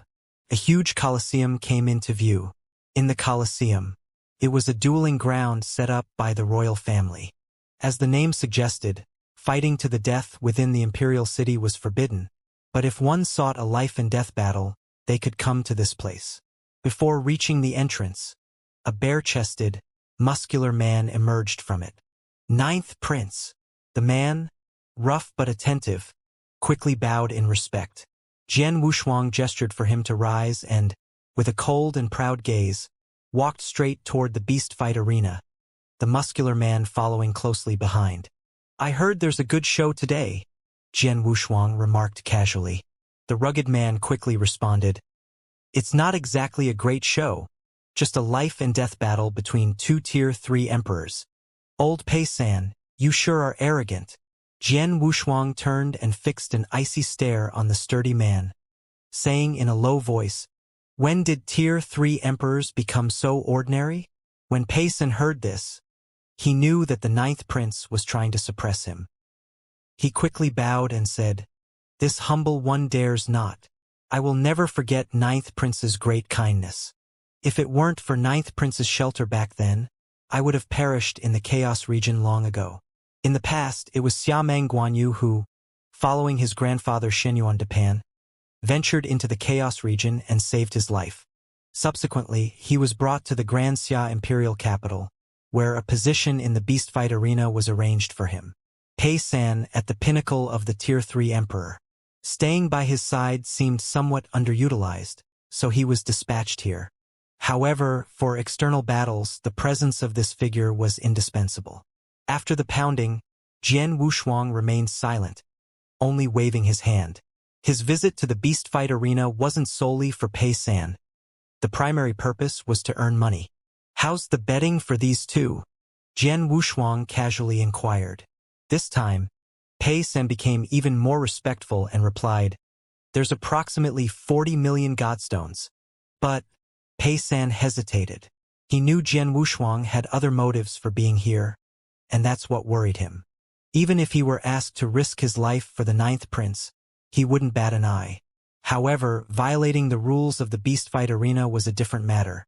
It could be a matter of life and death, and not even a prince could alter that. Don't worry, I understand the rules, Jian Wushuang reassured him. With a Tier 5 emperor present, even if he had 10 times the courage, he wouldn't dare to break the rules. Both Tier 3 emperors had considerable fame within the imperial capital. One of them was a sword immortal at the peak of Tier 3. He was known as one of the 79 swords in the capital and ranked 79th. Jian Qijin. He had the same surname as Jian Wushuang. That's him. Jian Wushuang's gaze shifted as he entered the beast fight arena. As he stepped in, a strand of hair fell from his head, casually drifting in the air. Old Ghost by I can't instantly suppress a Tier 3 emperor.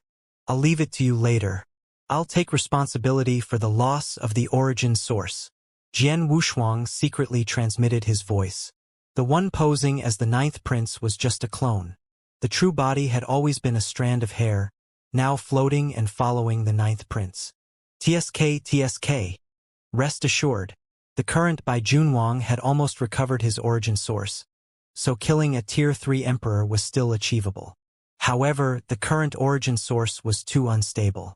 Killing some Tier 3 emperors was acceptable, as it wouldn't cause too much dispersion of the origin source. But if he were to attempt to kill a Tier 4 emperor, it would likely result in a significant loss of the origin source, something Bai Junwang was unwilling to risk. For him, killing a Tier 3 emperor was already the limit. The ninth prince Shimong Guanyu followed Pei San to the entrance of the VIP lounge. When they entered, he suddenly said, "I'm quite interested in that guy, the 79 sword. Take me to see him. He might perish today." Although Pei San was in a difficult position, he still brought him to the secret room. "Go in and report. Even if I want to see him, prepare for the match," Pei San said sternly. The black-robed emperor inside the secret room frowned when he heard this. But when he saw the ninth prince Xiamang Guanyu, he reluctantly entered the depths. They were about to enter the arena of life and death. Sometimes, these reckless individuals sometimes didn't care much about someone's status. However, Jian Qijin followed the black-robed emperor out of the secret room and arrived in front of Pei San. Taking advantage of the situation, Jian Wushuang, in the form of a hair strand, also followed in. After some casual conversation, Xiamang Guanyu offered some words of encouragement, and they all left. After everyone left, Jian Qijin frowned. He always felt that these people came for no apparent reason. However, about to step into the arena, he didn't bother with such matters and returned to the secret room to calm his mind. But just as the door closed, Jian Wushuang acted instantly. The entire space was only a few meters wide. With all the thought energy and devouring power surrounding it, it instantly caused the Jian Qijin to collapse to the ground. Without waiting for any resistance, the phantom of Bai Junwang floated out, and a palm landed on the opponent's head. At the same time, in the VIP lounge of the Colosseum, Jian Wushuang was engaged in conversation with some nobles, but his brow furrowed slightly after his true self succeeded in its endeavor. "By the way, aren't you guys interested in playing a bit?" Xiamang Guanyu pointed to the massive plaque outside with words displaying today's Beast Arena duel. Above it was the display of today's battle in the Beast Fight Arena. Jian Qijin versus Huangpu Xiongyi. One was a sword principle expert, and the other was a divine body expert. The life and death battle between these two people attracted quite a number of people to come and watch. The other nobles waved their hands, and a young woman quickly appeared in front of them. "El bet Huangpu Xiongyi, 50,000 godstones." Despite saying it was just for fun, these people were quite extravagant in their bets. "If you bet on Huangpu Xiongyi, then I'll bet on Jian Qijin. I practice swordsmanship too. Annihilation sword technique." They bantered and laughed, but the scene on the stage was about to turn into a bloodbath. Jian Wushuang observed it all, calmly stating, "One bet on Jian Qijin, 2 million godstones, plus this innate top-grade divine sword." Crash. Other than a sack containing godstones, there was also a bone-crushing divine sword, entirely white and exuding a profound aura. It was a treasure forged by a god who had subdued an emperor-level savage beast for him. This sword was currently his most handy divine weapon. The crucial point was that this supreme divine sword was quite valuable. A top-grade divine weapon. 2 million. Are you insane? The one speaking was his cousin, Xianxia, his uncle's son. Their relationship was quite good, so he came forward to try and offer advice. Jian Wushuang waved his hand and spoke. I'm ready to go to the battlefield. These are just external possessions. Keeping them serves no purpose. Today, I'll bring them out to amuse everyone.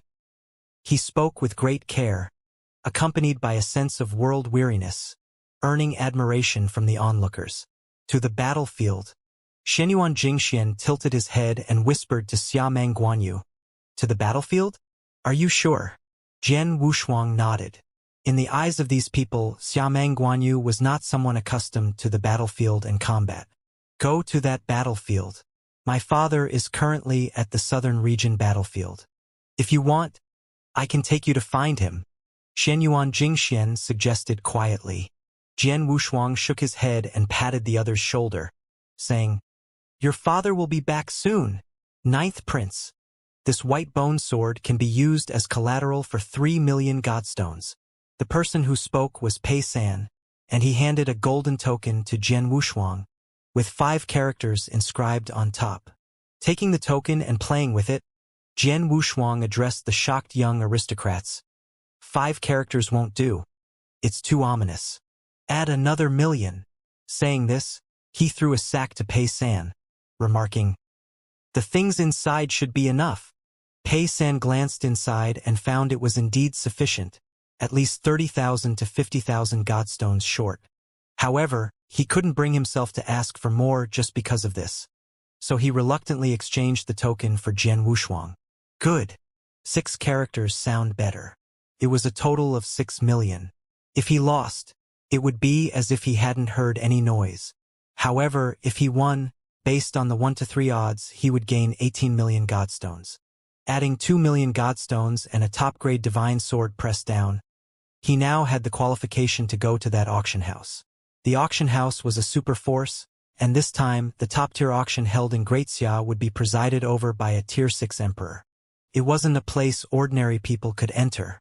The ticket was not about status but godstones on one's person. With a base of 20 million, one couldn't even enter. Moreover, many treasures auctioned this time were special treasures exclusively used by the heavenly realm. Even some Tier 6 old monsters would come. His identity as the Prince of Great Xia was simply not enough to be considered, and even if the Lord Emperor of Great Xia went, he wouldn't be considered a significant figure. Unless the ancestral figure of Great Xia went. Every Tier 6 emperor had a supreme prestige. Only Tier 6 emperors would be honored guests there. Inside the secret chamber, Jian Wushuang, who had transformed into Jian Qijin, walked out slowly. In about 15 minutes, he had flipped through the memories of Jian Qijin in detail. Huangpu Xiongyi, a divine body expert with a divine body that is 16,700 times stronger. To be honest, it was very weak. Bai Junwang was once a divine body flow cultivator, with over 60,000 times the strength, which was a true powerhouse. If they really fought, Jian Wushuang could finish his opponent in 15 minutes. However, in order not to let others notice the changes in Jian Qijin, he was still prepared to act a little more realistically and use the origin source to exhaust the other party to death. This would only make people say that the divine body flow was weak, highlighting the strength of the origin source. But seeing so many people pressuring Huangpu Xiongyi, Jian Wushuang's strength didn't seem to be up to par. Even though he was at the peak of Tier 3, he was probably not even as strong as a Tier 2 emperor in the outside world. Much weaker than the Tier 3 emperors in the heavenly realm. It seemed that within this imperial city, there were some seemingly powerful individuals. Feeling the sack in his hand, Jian Wushuang was somewhat surprised. Apart from a divine sword, there was nothing else, not even a godstone. The other sack was the same, but with an additional token. A golden token with a conspicuous 12 on top. It turned out to be wagered with 12 million godstones. Jian Wushuang was not swayed by the godstones. He was not seen winning in Jian Qijin's memory. How could this be? Both Bai Junwang and Jian Wushuang were like a single organism, so Bai Junwang naturally also saw it.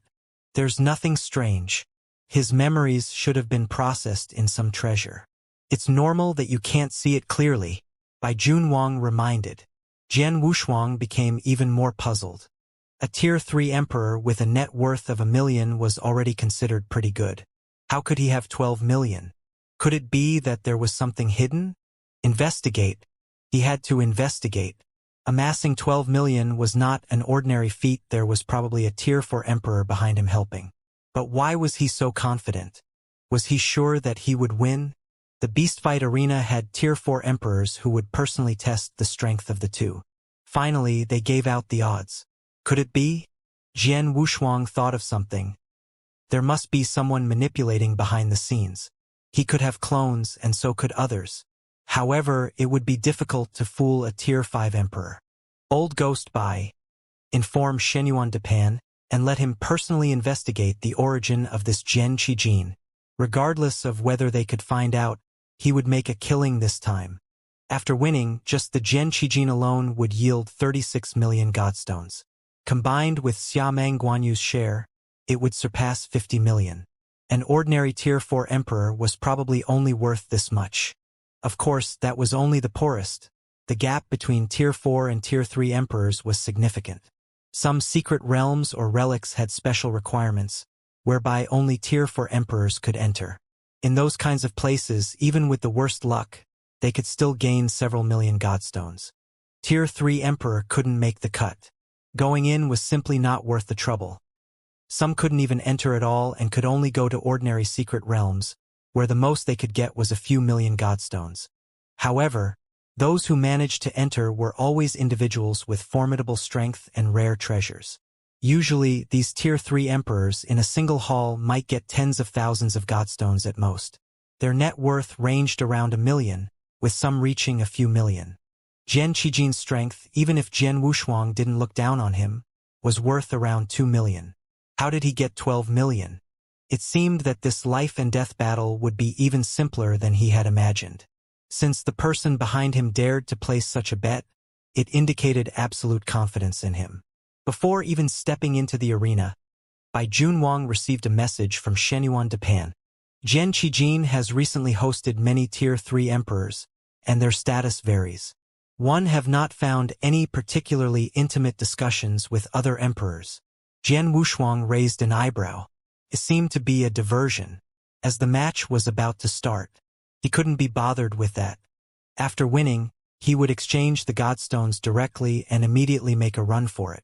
Since they were all Tier 3 emperors at most, and even if they reached Tier 4, they wouldn't dare to act rashly within the imperial city. Inside the arena, the seats in all 4 directions were filled with people, at least tens of millions of cultivators.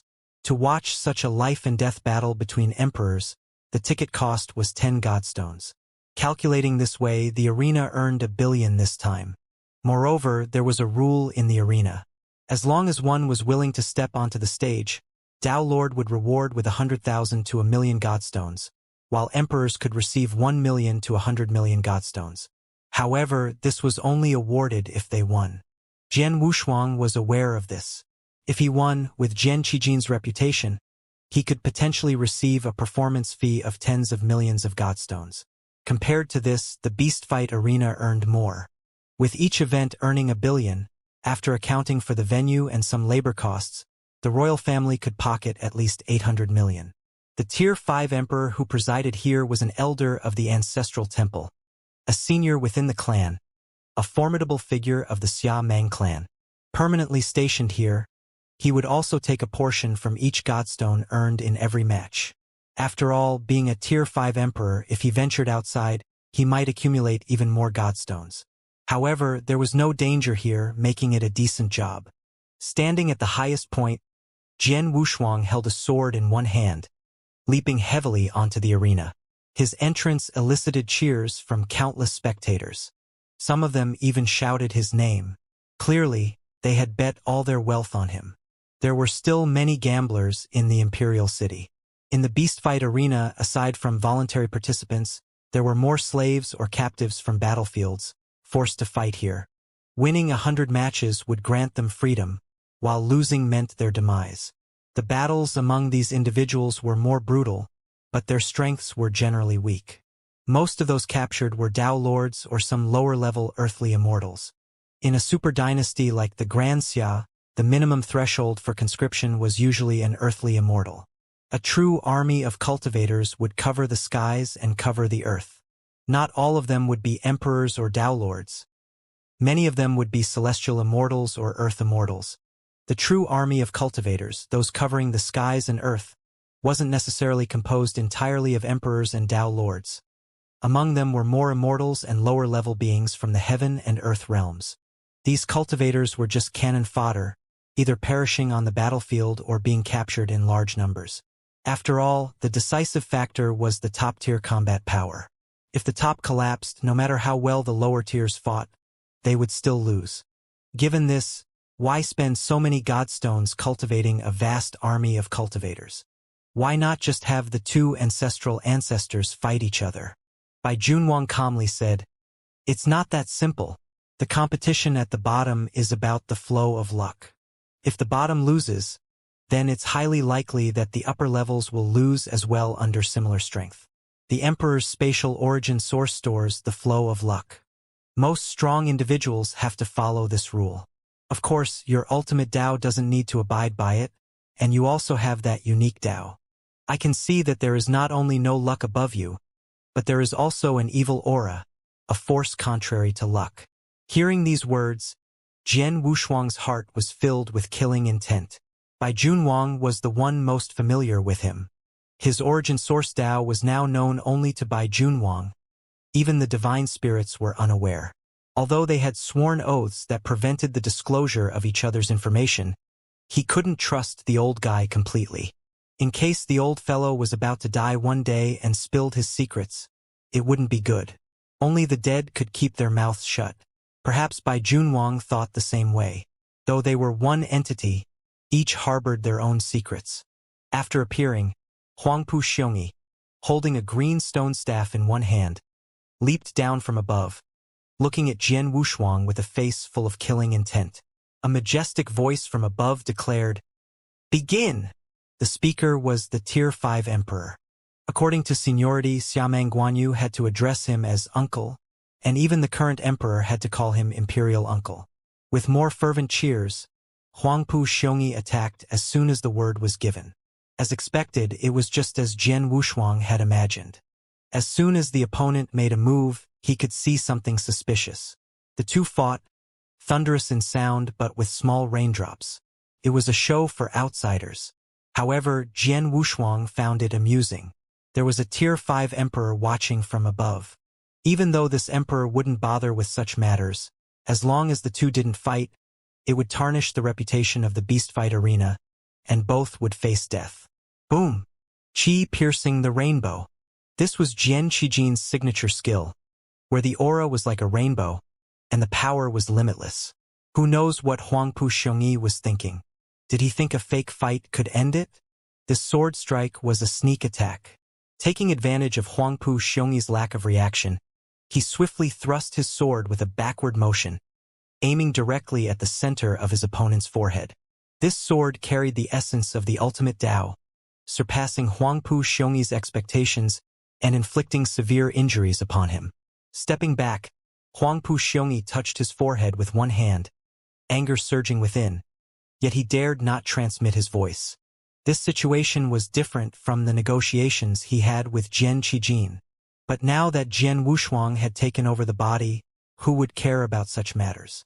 Recalling 10 years ago, Huangpu Xiongyi and Jian Qijin had begun plotting this matter. Jian Qijin had a wife with an innate ice-cold constitution, requiring the continuous consumption of firefruit wine. Fortunately, firefruit wine was not considered precious, and as a Tier 3 Emperor, Jian Qijin didn't mind it.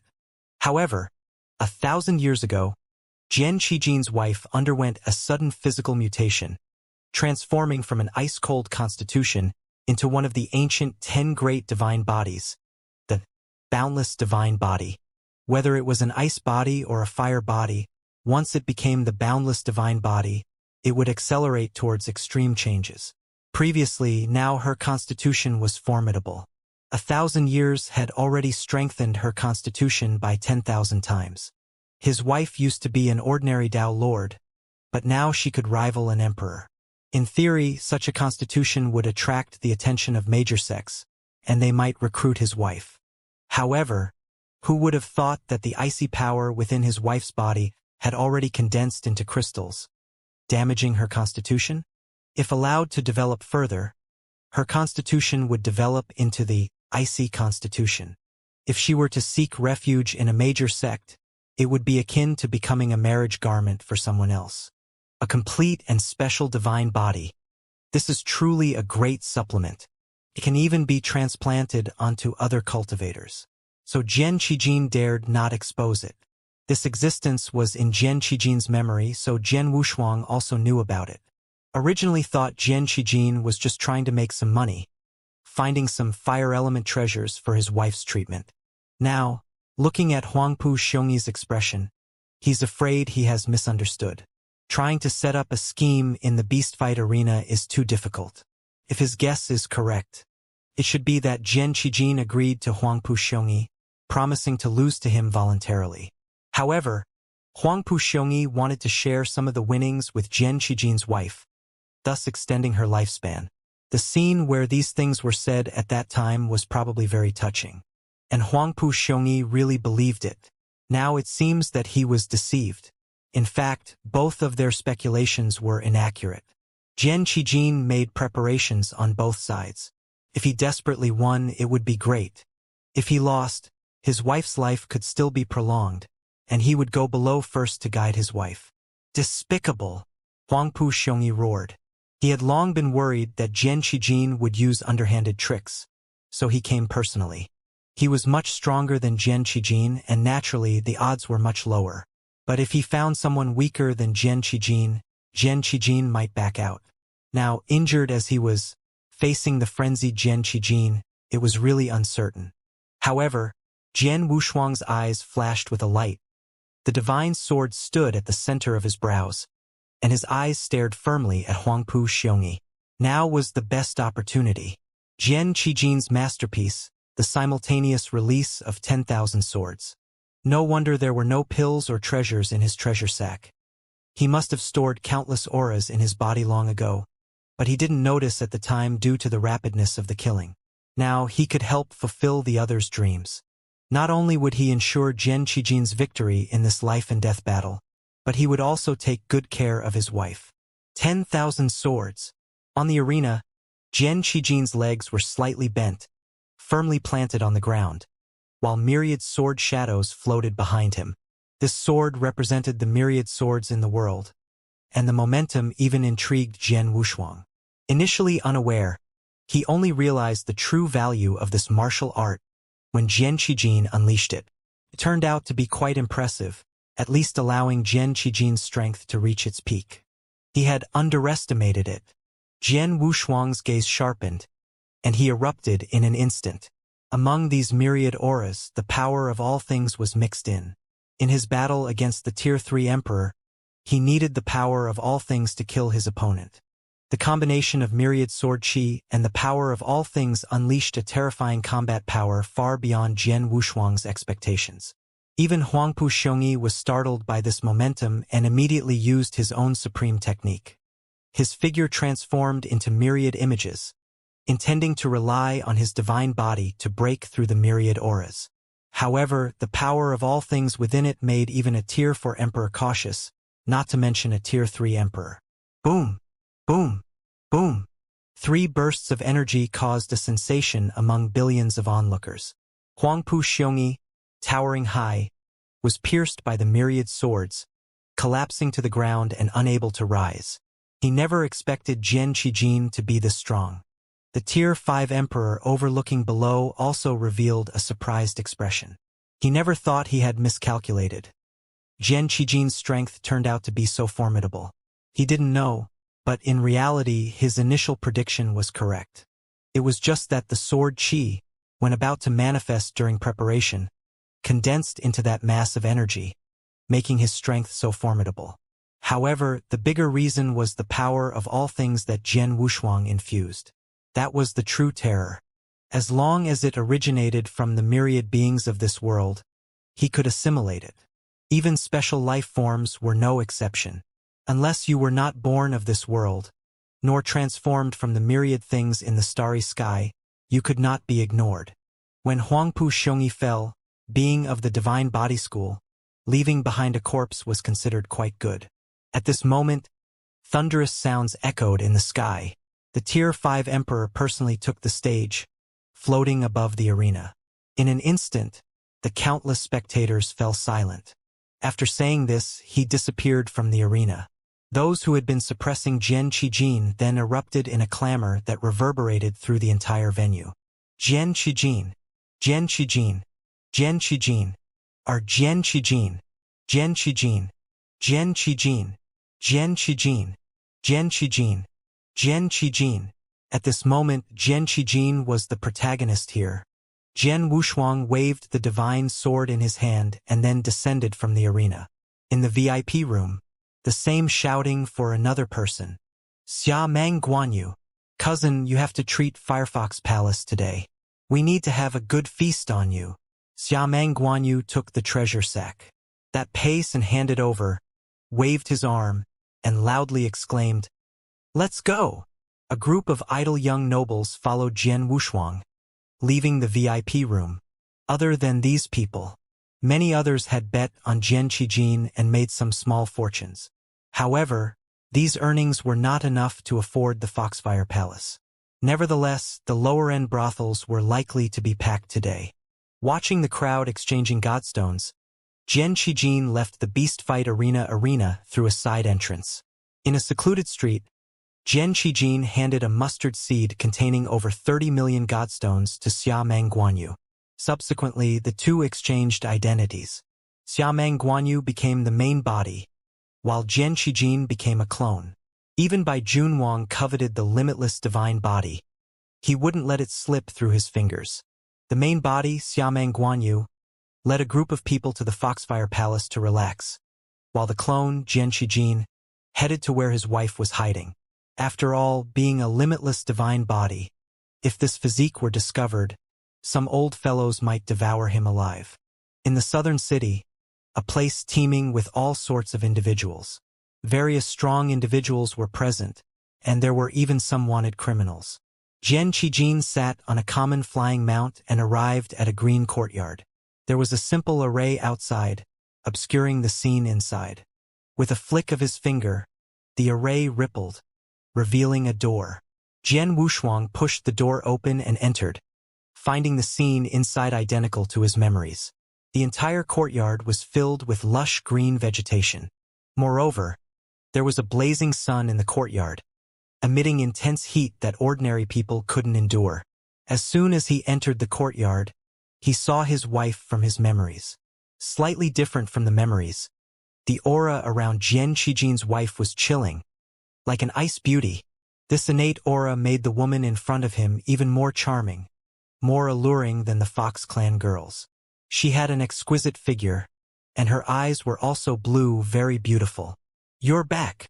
Her voice was icy, devoid of any warmth, yet it contained a hint of coquetry. No wonder Jian Qijin would bet everything, even his life, for her. There was a time when he had done the same. There was a hint of a gentle smile on his face, and he walked up to the young woman, lifting his hand to help her with her hair. He softly replied, "I'm back. Do you need to leave again?" "I'm not leaving." After saying that, the beauty in front of him leaned against Jian Wushuang's chest softly. He didn't know whether to hug her or let go of her. In his mind, Bai Junwang laughed heartily and said, "Jian Wushuang, such a beauty must not be let go. If you can't handle it, let me take over." "Get lost." Jian Wushuang chuckled and scolded. However, at the moment the young woman approached, he did waver a bit. Not because he was moved, but because his killing intent wavered. His arm slowly rested on her back, a cool sensation instantly rising and surging toward his origin source. Before it reached his origin source, it was intercepted. At this moment, Jian Wushuang's gaze changed. It seemed like the other person knew his identity. Han Ing. Jian Wushuang called her name softly. Han Ing slowly broke free from Jian Wushuang's arm and took a few steps back. In her eyes, a hint of sorrow appeared. The two stared at each other for a long time, and Han Ing spoke coldly, "You are not him." Jian Wushuang, realizing that he couldn't hide it, immediately transformed, revealing his true face. There was no need to hide anything in front of someone on the brink of death. "When did you figure it out?" Jian Wushuang's eyes narrowed. He thought he had disguised himself perfectly. How could the other party have discovered him? A hint of a smile appeared in the chill in Han Ying's eyes. She tilted her head, revealing sharp tiger teeth, and said with a laugh, "From the moment I heard your heartbeat." As she spoke, she slapped her own chest, and the whole person retreated a few steps, blood oozing from the corner of her mouth. Jian Wushuang did not stop her, just quietly released his thought power enveloping the entire courtyard. "Cough, you don't need to worry. I'll die soon," Han Ing said with a smile, then continued, "Can you turn into his appearance and hug me? Is it necessary?" Jian Wushuang looked at her with a cold gaze. He was profound. How could he be deceived? In case he had just approached and she had ambushed him, what if she had some hidden trick? After all, she was a peerless divine body, and who knew if there were any backlashes? Are all emperors so cowardly? "I'm just a Dao Lord." She looked at Jian Wushuang in disbelief, revealing a surprised expression. Nevertheless, Jian Wushuang transformed into the appearance of Jian Qijin and approached slowly. Seeing this, a hint of sorrow appeared in Han Ying's eyes. She raised her hand to try and embrace Jian Qijin, but her eye sockets suddenly contracted. In the end, she couldn't hold on to Jian Qijin and fell heavily at the feet of Jian Wushuang. In her hand, there was a light blue dagger, imbued with the power of icy cold. It was likely infused with the power of the boundless divine body. Even if Jian Wushuang was strong, he wouldn't casually stab someone like that. Bai Jun Wang shook his head, sighing, "Such an affectionate couple. What a pity. Why don't you go down and accompany her?" Jian Wushuang said unkindly, "You've ended up like this probably because of this." Bai Jun Wang waved his little hand, hastily saying, "Forget it. Someone is accompanying her down there, but no one is with me. And I managed to cultivate to the tier 6 of Emperor, which is a significant opportunity. Don't underestimate me." Humph. The opportunities of a sesame seed in a rotten melon. No matter how big, are they as vast as the sky? Jian Wushuang said, pointing to the sky. With a thought, he directly turned Han Ying's corpse into a phantom. This was the phantom of a divine body. "Unfortunately, it's not suitable for me." Bai Jun Wang looked at the phantom with some regret. However, Jian Wushuang said, "It's not a matter of suitability. It's just that this divine body requires too much investment. The boundless intent can be left behind, but this naturally born divine body can fetch a good price." "Are you going to devour the boundless intent within her?" Bai Jun Wang looked at him in astonishment. Jian Wushuang nodded. "I don't like picking fruits. The boundless intent can help me condense the divine body faster. As long as I devour a trace, I can evolve all things. Naturally, it includes the boundless intent. The boundless divine body is one of the 10 ancient and unique divine bodies." Bai Jun Wang had once walked the path of the divine body, one of the 10 great divine bodies, which explained its exaggeration to more than 60,000 times. In the past, he had not hesitated to slaughter unique life forms. The divine body was a path even more arduous than the origin source. The origin source could be cultivated slowly, but the divine body required no cultivation. It needed to be constantly accumulated with treasures. After devouring the boundless intent, Jian Wushuang's divine body began to undergo transformation. This small courtyard was quite suitable for seclusion. After collecting the corpses, he brought the virtual image of Bai Jun Wang into the house. The furnishings inside were simple, with a portrait of Jian Qijin hanging above. A towering man with a divine sword on his back and graying temples. With a wave of his hand, the portrait ignited. Jian Wushuang sat cross-legged on a soft blanket and began to integrate the divine body. The divine body, already 8,000 times, was unsure if it could completely break through 10,000 this time. Fusing the boundless will would improve his divine body by quite a bit. The integration of the meaning of the infinite would significantly enhance the divine body. 10,000 folds served as a threshold. Acquiring treasures to break through again would be too costly. At least treasures worth over 10 million godstones would be needed. Currently, he needed to break through the origin source, and there weren't enough godstones to stabilize the divine body. If the Candle Dragon's origin source could be restored, the Beast God realm might help his divine body break through 10,000 times, making it even more powerful. It was a pity that he couldn't use it now. After fusing with the boundless will, his divine body had reached its limit of 10,000-fold. If he wanted to break through, he could only use more powerful treasures. With the Beast God realm, his divine body could only enhance up to 10,000 times, and once the basic divine body reached that limit, it became useless. Such excellent treasures could only be observed for now. Only the Beast God wings and the Beast God armor were somewhat useful. The former allowed him to comprehend space faster, and the latter's defense was not inferior to an eternal treasure. This clone's seclusion in this place lasted for several months. In the outside world, after keeping a low profile for several months, Xiameng Guanyu could clearly sense a change within the imperial city. As he had speculated, his uncle had indeed returned from the southern battlefield, bringing with him a formidable force of 100,000 elite soldiers of Great Xia, each a Dao Lord powerhouse, emanating a murderous aura. These Dao Lords returning from the battlefield were significantly stronger than ordinary ones. On this day, a welcoming feast was held at the Shenyuan mansion for Shenyuan on High. Apart from some high-ranking officials, several Tier 4 emperor powerhouses also attended, each one a formidable presence. Xiameng Guanyu's 4 uncles were all powerful Tier 4 emperors, and his mother was also a Tier 4 emperor. Shimong Guanyu's 4 uncles were all Tier 4 imperial emperors, and his mother was also a Tier 4 imperial emperor.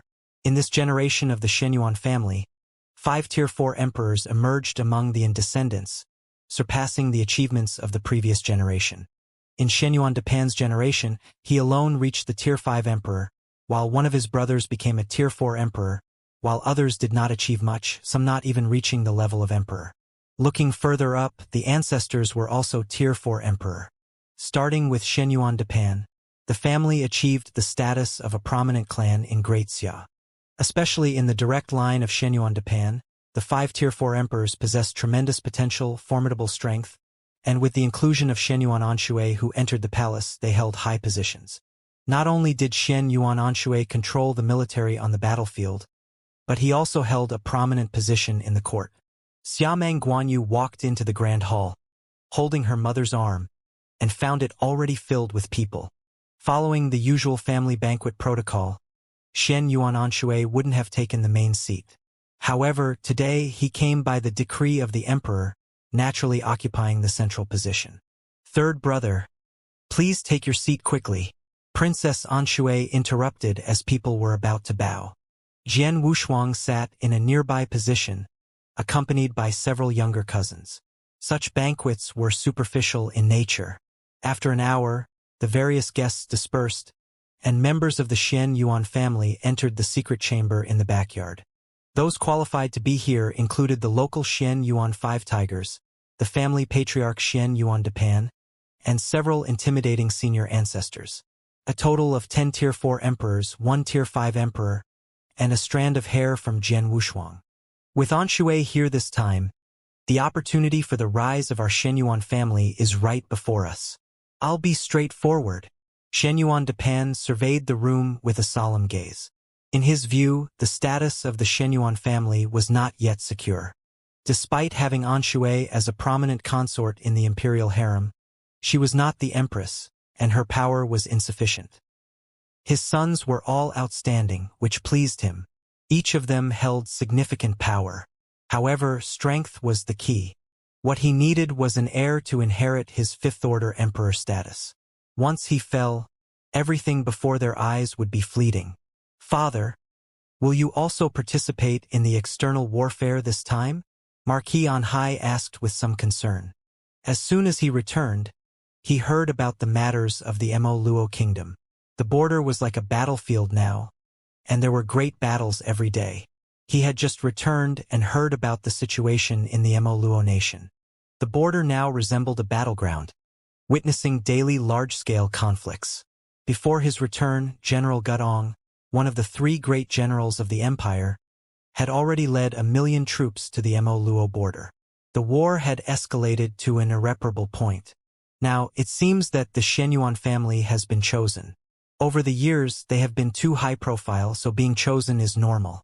Shenyuan Depan revealed a faint smile and casually said, "Choosing our Shenyuan family was within my expectations. There's no need to worry about it. Second and third brothers can follow me, and the family will be taken care of by the eldest.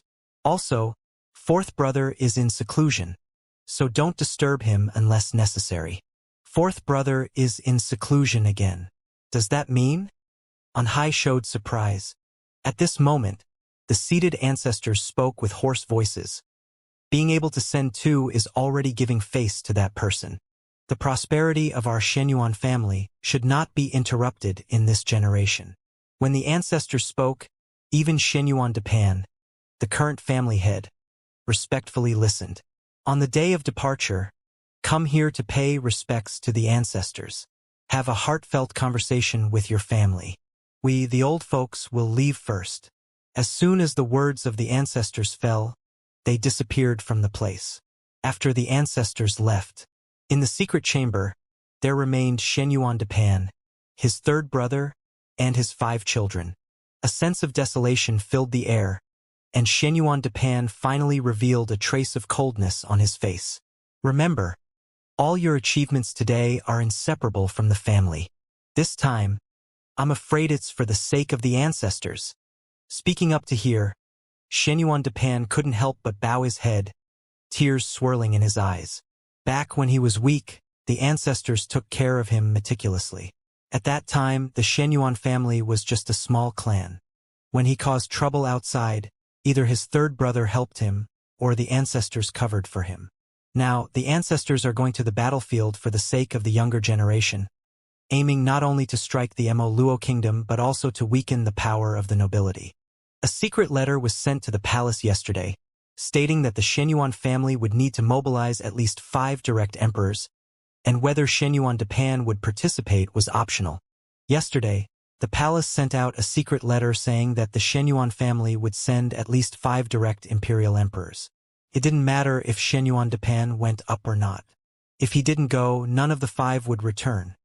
If he went, he might be able to ensure the safety of 1 or 2.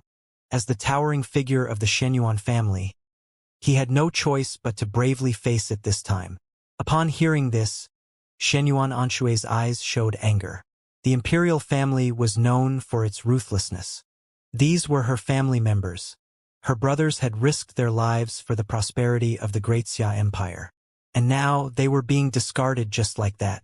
No sentiment whatsoever. Shue'er, you must not harbor resentment towards him. The Shenyuan family fears no war. If I hadn't fought back then, we wouldn't be where we are today.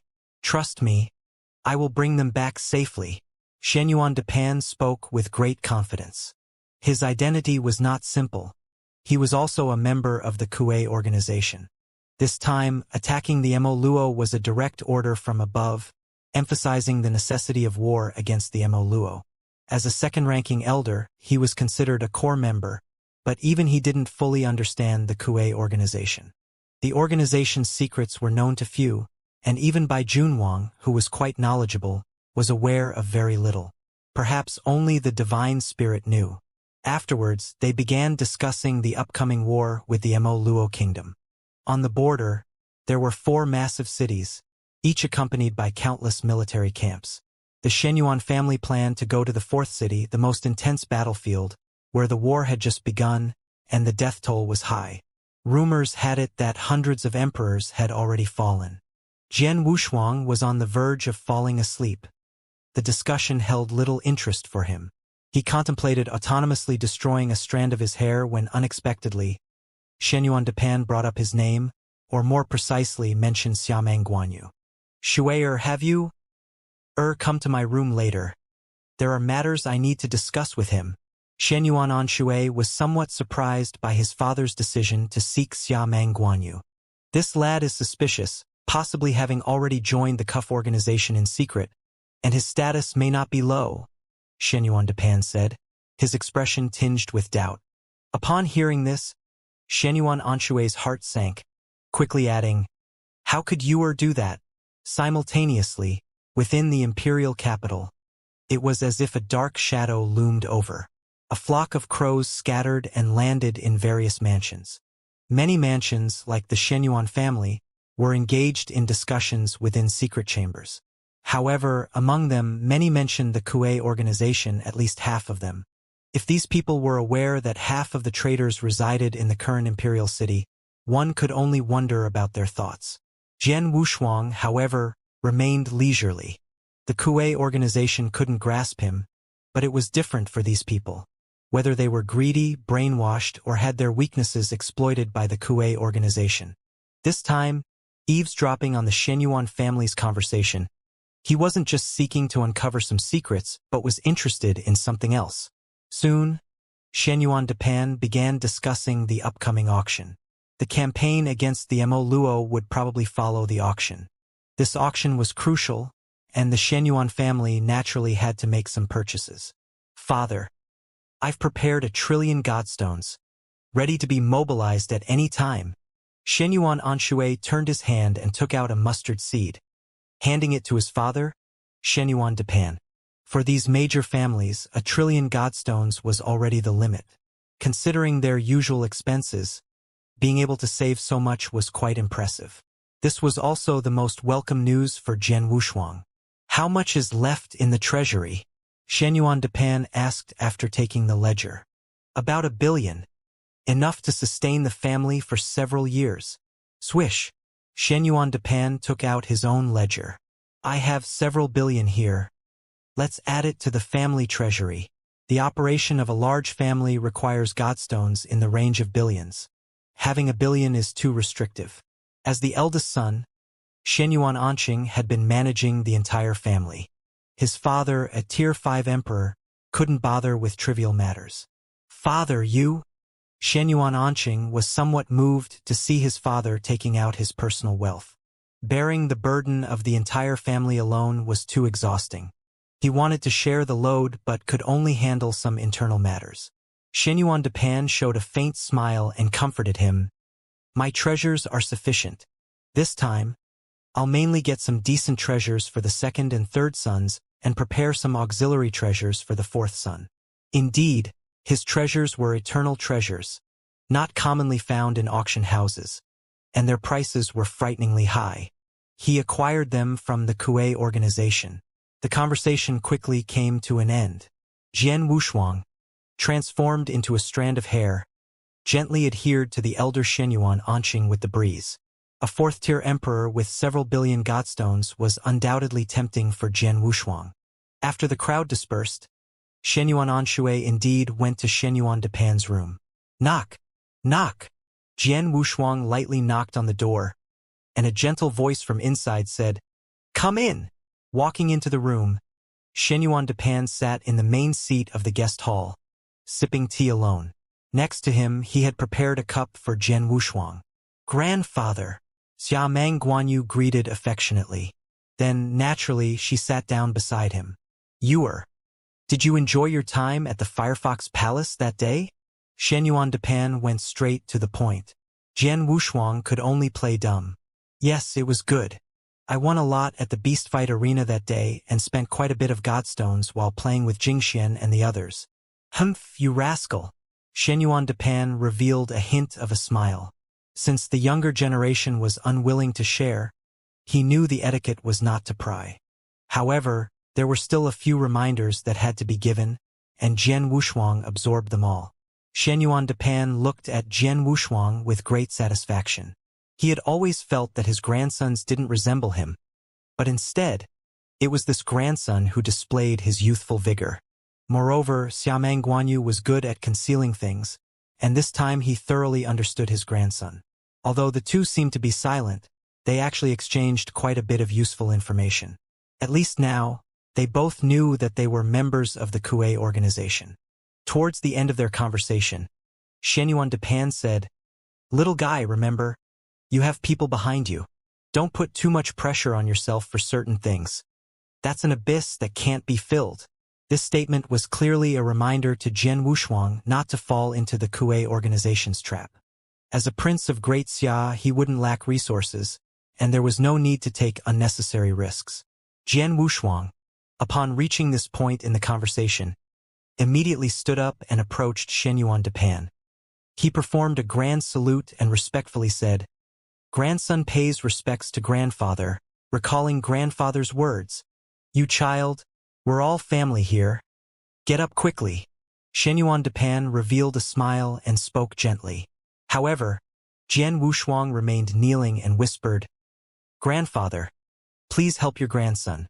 If you don't help, your grandson won't get up." Upon hearing this, Xianyuan Depan's expression changed. Thinking that Jian Wushuang needed his assistance in some strategic plan, he became more serious and said, "Speak. Let me hear it. I'll need to borrow money." Jian Wushuang knelt on the ground, head buried between his knees. Xianyuan Depan burst into laughter and said, "El thought it was something serious, and it's just for some godstones?" "Yes." Jian Wushuang was straightforward, revealing the whole story. "Are you really going to the battlefield?" This time, Xianyuan Depan showed a surprised expression. "Grandfather, if I don't go to the battlefield, I won't be able to accumulate military merits. My second brother will go, and even the crown prince will go. If they all go, I certainly won't stay in the imperial city." Jian Wushuang spoke sincerely. Upon hearing this, Xianyuan Depan chuckled and said, "Good. Based on your words, I will definitely support you. Xiamang Guanyu is a prince. In the future, he will help the Xianyuan family. However, at the moment he has joined the CUF organization, and his status is not ordinary. Perhaps he can even attain a prominent position. The future is full of possibilities, and investing a bit of money now is practically nothing. Tell me, how much do you need?" Xianyuan Depan's voice was resolute. For a Tao lord, how many godstones could he possibly need? Neilians meant little to him, a Tier 5 emperor. However, when Xiamang Guanyu spoke, he was taken aback. 100 million! Jian Wushuang exclaimed, then knelt again. Xianyuan Depan felt a bit embarrassed. 100 million wasn't much to him, but with a prominent family behind him, he had to be frugal. Many Tier 4 emperors couldn't produce such a sum. This kid was audacious. As the head of a family, he had learned to refuse or mitigate requests. Adjusting his posture, he said, "You remember, external aids can only help so much. Ultimately, it depends on oneself. Grandfather, I want a treasure to break through my divine body. My current divine body is too weak. Before becoming an emperor, I want to surpass a 10,000-fold divine body." Xiamang Guanyu's divine body, like his, was 8,000-fold. Reaching 10,000 was simple, but breaking through required treasures worth over 100 million godstones. Xianyuan Depan continued, "Your physical body still needs improvement.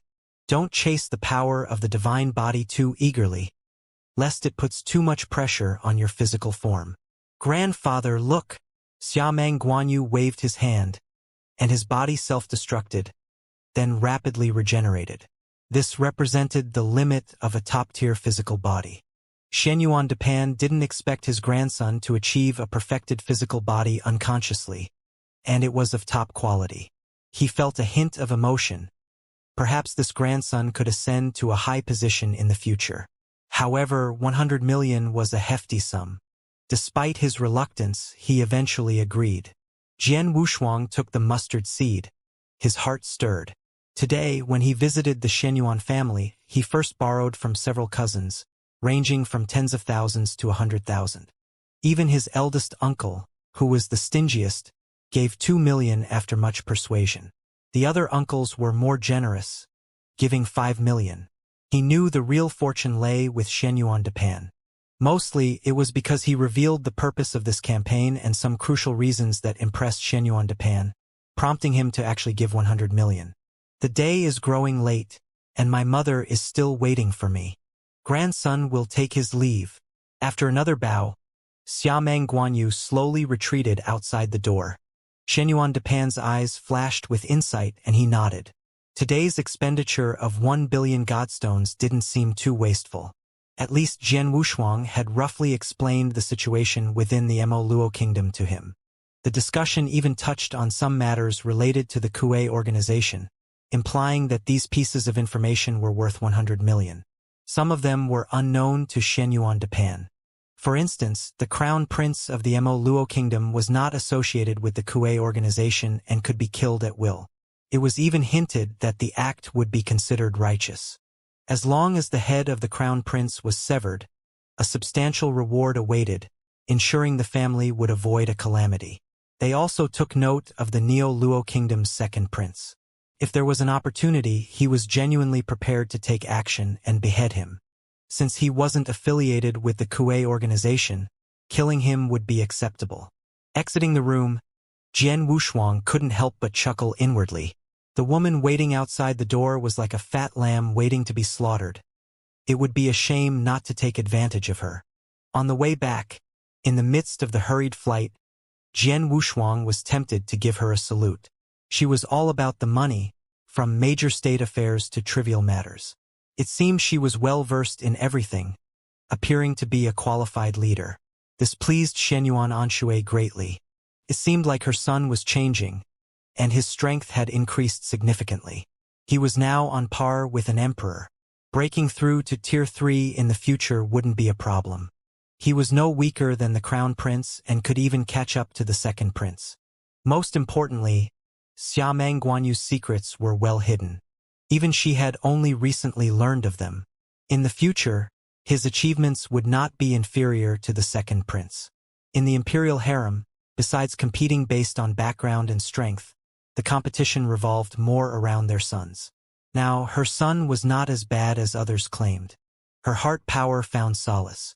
In the end, Jian Wushuang brought up the matter of the auction and stated a figure. Unexpectedly, Xianxuan readily handed over the sum. 50 million godstones. She directly handed to Jian Wushuang. In the future, if you lack resources, feel free to come to me. Sometimes, you don't have to go to the ancestral mansion, understand? Xianxuan's words were clearly meant to convey that part of one's strength could be concealed, and there was no need to reveal all. How could Jian Wushuang not understand this?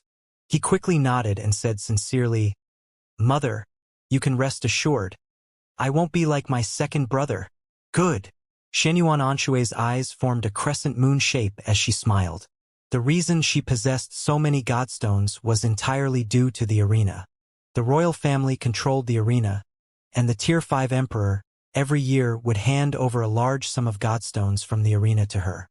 She then transferred them to the national treasury. Now, the one in control of the treasury was the eldest princess, the emperor's sister. The emperor was not the crown prince.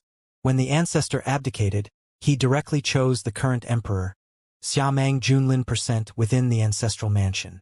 Xiamang Junlin ascended to the throne, and his siblings naturally became princesses and princes. The eldest princess was also powerful, having known each other since childhood.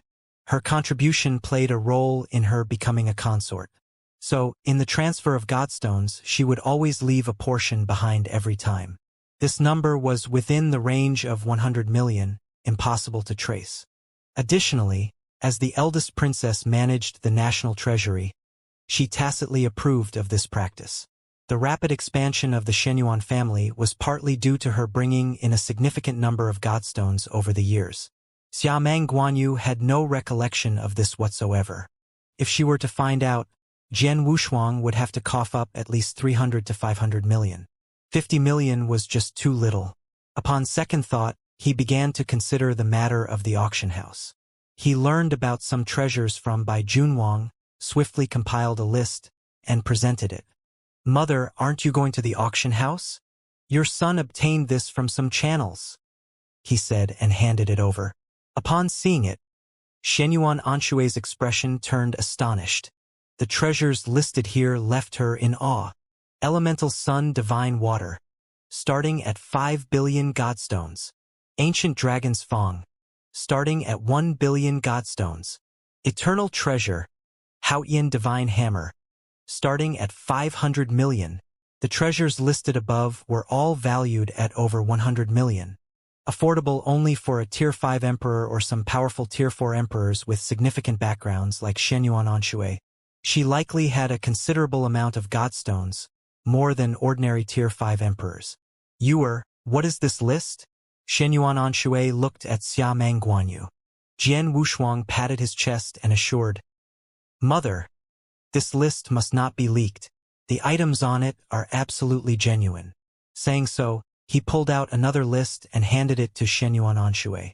It documented numerous treasures that enhanced divine bodies, along with some elemental origins. Treasures that enhanced divine bodies were always in demand, regardless of the time. The precious treasures of the 5 elements would be used in the future to refine the origin source of the beast god. If he couldn't return, he was prepared to seek the assistance of that divine being in the refinement. Assisting treasures for the origin source, especially those enhancing the ultimate path, were nowhere to be found in the 4 great secret realms. They had all been collected by the 4 great temples. The treasures required for the extreme Tao were diverse and complicated. Recklessly having Shenyuan Anshue exchange them would raise suspicion. However, the treasures for enhancing the divine body were quite universal and wouldn't arouse suspicion. The divine body?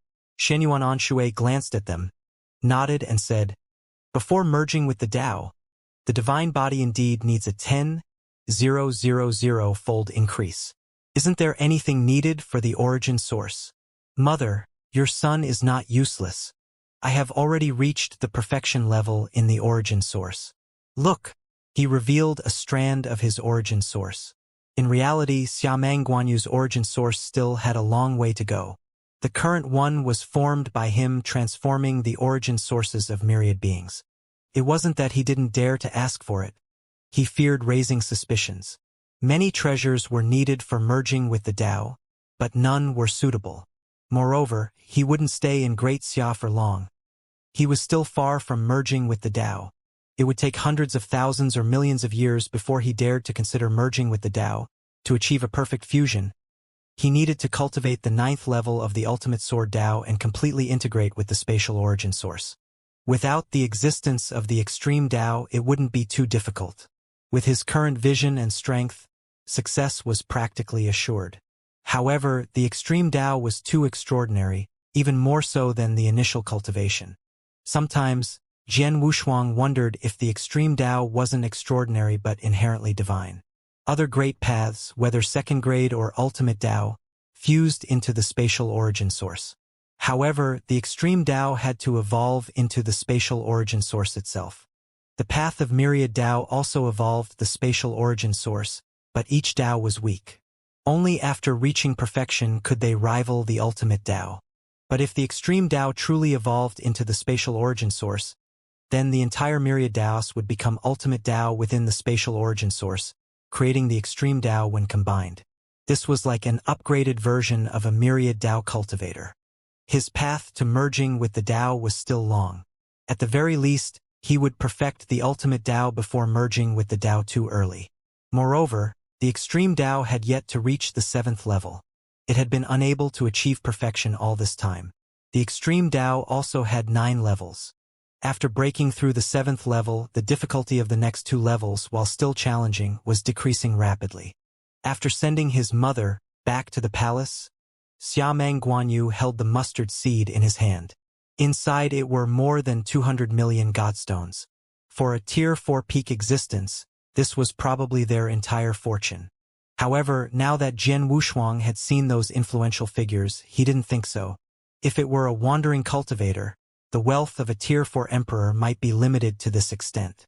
But if one joined a sect or a major power and gained some influence, the treasures obtained would likely be much more. For example, in the case of the Great Xia Empire, a few uncles could easily spend millions or even tens of millions of godstones with a wave of their hands. Their net worth couldn't be just a mere few hundred million. Each of them probably had a net worth of billions.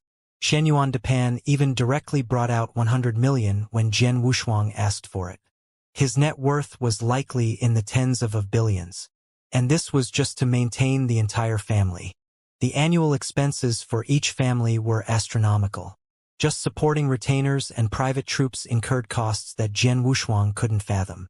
Thinking about this, he didn't need much. He asked for 50 million godstones from his mother, and asked her to help him buy a treasure to enhance his divine body, thus saving him some godstones. An increase of 8,000 to 10,000-fold might not be significant for his status. But to break through the 10,000-fold threshold would require a considerable expense. At least several hundred million godstones. He couldn't be sure if his mother would buy it for him, and the key was that acquiring it wouldn't be easy. It needed to go through the imperial channels or the top-tier auction houses in the imperial city. On the path of cultivating the distracted body, those who tread are wealthy individuals, most of them having reached the tier 4 of the emperor, and they possess the 10,000-fold divine body. It's precisely because of their poverty that even those extraordinary Tao lords and emperors' sons within major forces cannot directly bestow such a multitude of treasures. Only after reaching the stage of emperor, and upon observing the speed of breakthroughs, if one steadily advances to the tier 4 of the emperor with formidable strength, they still need to contribute in order to exchange for the treasures to break through the divine body. Perhaps I won't need them. Jian Wushuang raised an eyebrow, his eyes gleaming with insight. The strand of hair clinging to Xianyuan Ansheng's body fell naturally into a secret chamber within the Xianyuan residence after Xianyuan Ansheng left. What's this? Jian Wushuang widened his eyes. It was a treasure vault. This should be one of them. Jian Wushuang quickly discerned the scene inside the secret chamber. Countless treasures piled up like mountains. Their value was truly incalculable, but at least several sets of top-notch innate treasures stored in the corner were worth hundreds of millions of godstones. The most powerful among these treasures were eternal treasures for defense, with even higher value. There were also innumerable ordinary treasures as well as refining instruments, all of which were at the level of innate treasures, numbering in the tens of thousands. Just the accumulated godstones amounted to over 1 billion. According to the information he overheard, this seemed to be only a part of it. The wisdom of not putting all your eggs in one basket. Xianyuan Depan wouldn't be oblivious to such a simple principle. The hair he transformed into dared not move recklessly. The array in the secret room was formidable. Without the strength of a tier 5 emperor, one wouldn't be able to break through. This was already a tier 6 emperor-level array. If he dared to move carelessly, Xianyuan Ansheng would probably discover him immediately. Present, he found himself trapped here. Fortunately, the clone that came brought only a few treasures. A set of supreme innate treasures, not worth much. But their combat power unleashed was enough to slay a tier 3 emperor. Now, his task was to figure out how to leave with these treasures.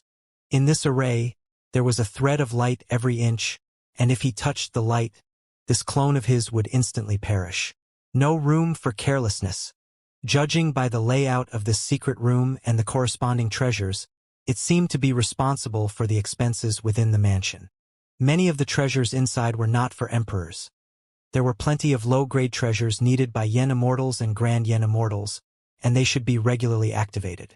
If he took too many of these treasures at once, it would be easy to be discovered.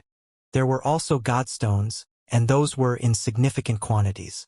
The only thing he could take away was that tiny mustard seed. The mustard seed Xianyuan Ansheng obtained from Xianyuan Depan contained several billion godstones. The total value of all the treasures here was only a dozen billion or so. Compared to that mustard seed, everything here was insignificant.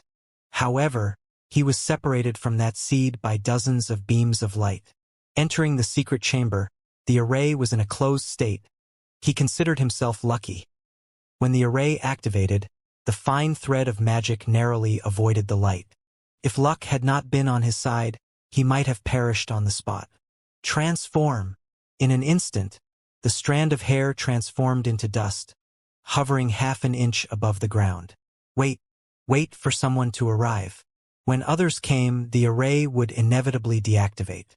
At that moment, he could seize the opportunity to approach the brocade box. This was the first step. In the outside world, his true self was not idle either. The auction was scheduled for the end of the third era of Xianxia's new calendar, still 100 years away. Heavenly Court. The name of the auction house was imposing, and its strength surpassed even its reputation. Within the Heavenly Court, there wasn't just the auction house. There was also the Blood Stealth Hall, specializing in assassination. As long as the price was right, even a Tier 6 emperor could be assassinated. This level of power constitutes a top-tier force in the mortal realm. In the Grand Auction of Great Xia this time, a large-scale event that attracted even Tier 6 emperors, the powerhouses overseeing the event belonged to the peak of the Tier 6. Only such strength could maintain order. Legend has it that the Heavenly Court holds an auction within its confines in every era. Each treasure showcased is enough to drive Tier 5 emperors mad with desire and Tier 6 emperors green with envy. Such auctions are the pinnacle within the earthly realm. Events like this grand auction occur whenever a substantial number of treasures are amassed. Some of these treasures are contributed by powerful individuals, while others are carefully selected from the Blood Silent Hall and presented for auction. Regardless of how precious the items are, the Heavenly Court refrains from charging any fees for selling, and the protection of client information is rigorously enforced. This contributes significantly to the Heavenly Court's immense power. Many Tier 6 emperors are affiliated with the Heavenly Court, and even independent emperors often register under its banner. In terms of power, the Heavenly Court is no weaker than the formidable Kuei organization. While the Kuei organization has numerous strong individuals, most prefer to remain in the shadows. The Heavenly Court, on the other hand, can confront the Divine Temple head-on. During the incident in the Forest of Eternal Secrets, the Heavenly Court made its presence known. Several peak Tier 6 emperors intervened, humiliating the Divine Temple. It took the direct intervention of a true spirit to finally quell the turmoil. Jian Wushuang harbors curiosity about the Heavenly Court. Bai Junwang had previously attempted to gather information but found none regarding the internal workings of the Heavenly Court. Eventually, he gave up. A century, whether long or short, swiftly passed. Besides liquidating the family estate of Xiamang Guanyu, Jian Wushuang found himself deep in the realm of borrowing money. Throughout the imperial city, he borrowed over 100 million godstones from various sources. To divert attention, he actively recruited independent emperors, offering exorbitant sums as enticements. A Tier 4 emperor to follow him into battle for 1,000 years, 20 million godstones. A Tier 3 emperor to follow him into battle for 1,000 years, 2 million godstones. Tier 2 emperor, 200,000 godstones. Dao lords costs 10,000 godstones each. In these days, he indeed recruited quite a number of individuals. 3,000 Dao lords had joined him. Apart from the godstones spent during recruitment and the unified treasures, just for these 3,000 Dao lords, he had expended 70 to 80 million godstones. For the Tier 2 emperors, he recruited 100 individuals, and with the addition of treasures, it cost him only 50 million. As for Tier 3 emperors, however, he had only managed to recruit a few. Surprisingly, the Tier 4 emperor, contrary to his expectations, he managed to recruit it too. Just a bit more. Jian Wushuang calculated in his mind. After settling these formidable figures in the military camp outside the imperial city, he began preparing a formation. He needed a formation capable of accommodating 10,000 people. In the imperial city, there was the largest formation pavilion, located within the imperial palace. On this day, heavy rain poured down. Jian Wushuang rode a flying beast and arrived at the Chenyang gate of the imperial palace. Ninth Prince. The guarding emperor-level expert was quite enthusiastic. Jian Wushuang nodded indifferently and walked down from the flying beast. Wait here, I will go in alone. Yes. The leader of the guards stood in the rain, respectfully receiving the order, and led a group of people into the adjacent building, a waiting hall specially prepared for these guards. Boom! Just as Jian Wushuang stepped into the palace, he felt a strong premonition that a pair of eyes had just glanced at him. That glance startled him. However, the feeling quickly vanished, and his state of mind calmed down. The owner of those eyes was deep within the imperial palace. Phew! Jian Wushuang exhaled, recalling that pair of eyes from Xia Guanyu's memories. It was something from his childhood, and he had grown accustomed to it, not paying much attention later on. A super-imperial dynasty was indeed extraordinary. In the original universe, the strongest imperial dynasties were similar to the Ji family, where the strongest were only Tier 4 emperors. Although their strength was considerably greater than those in the 4 great secret realms, within those realms, they were merely considered average powers. Super forces required Tier 6 emperors. Without them, they couldn't be classified as super forces. And peak forces required several Tier 6 emperors and the presence of unparalleled experts. By Junwang's peak combat power, with a 68,000-fold divine body, was an unparalleled force. First, he severed Wu's avatar. Then he shattered by ETS supreme treasure. Incredibly formidable. Thinking of such strength, Jian Wushuang felt somewhat powerless. Great Xia probably didn't have such powerful individuals. The ancestral elder of Great Xia had always stayed in the ancestral temple, not in the imperial palace, otherwise Jian Wushuang wouldn't dare to come here. Though he disguised himself perfectly, he was still afraid of attracting the attention of a Tier 6 emperor. The owner of those eyes just now probably wasn't a Tier 6 emperor, Jian Wushuang speculated. The voice of Bai Junwang, concealed within him, transmitted a deep voice. Strange. There's something unusual deep within the imperial palace. Be cautious. Unusual? Jian Wushuang's heart sank upon hearing this. At this moment, he really wanted to turn around and leave. Bai Junwang understood his temperament and continued, "Don't worry. With this kind of disguise, even the Grand Yen Immortal, whose origin source divine body has completely transformed, would find it challenging to discover a Tier 6 emperor's true identity." This reassurance served as a comfort for Jian Wushuang.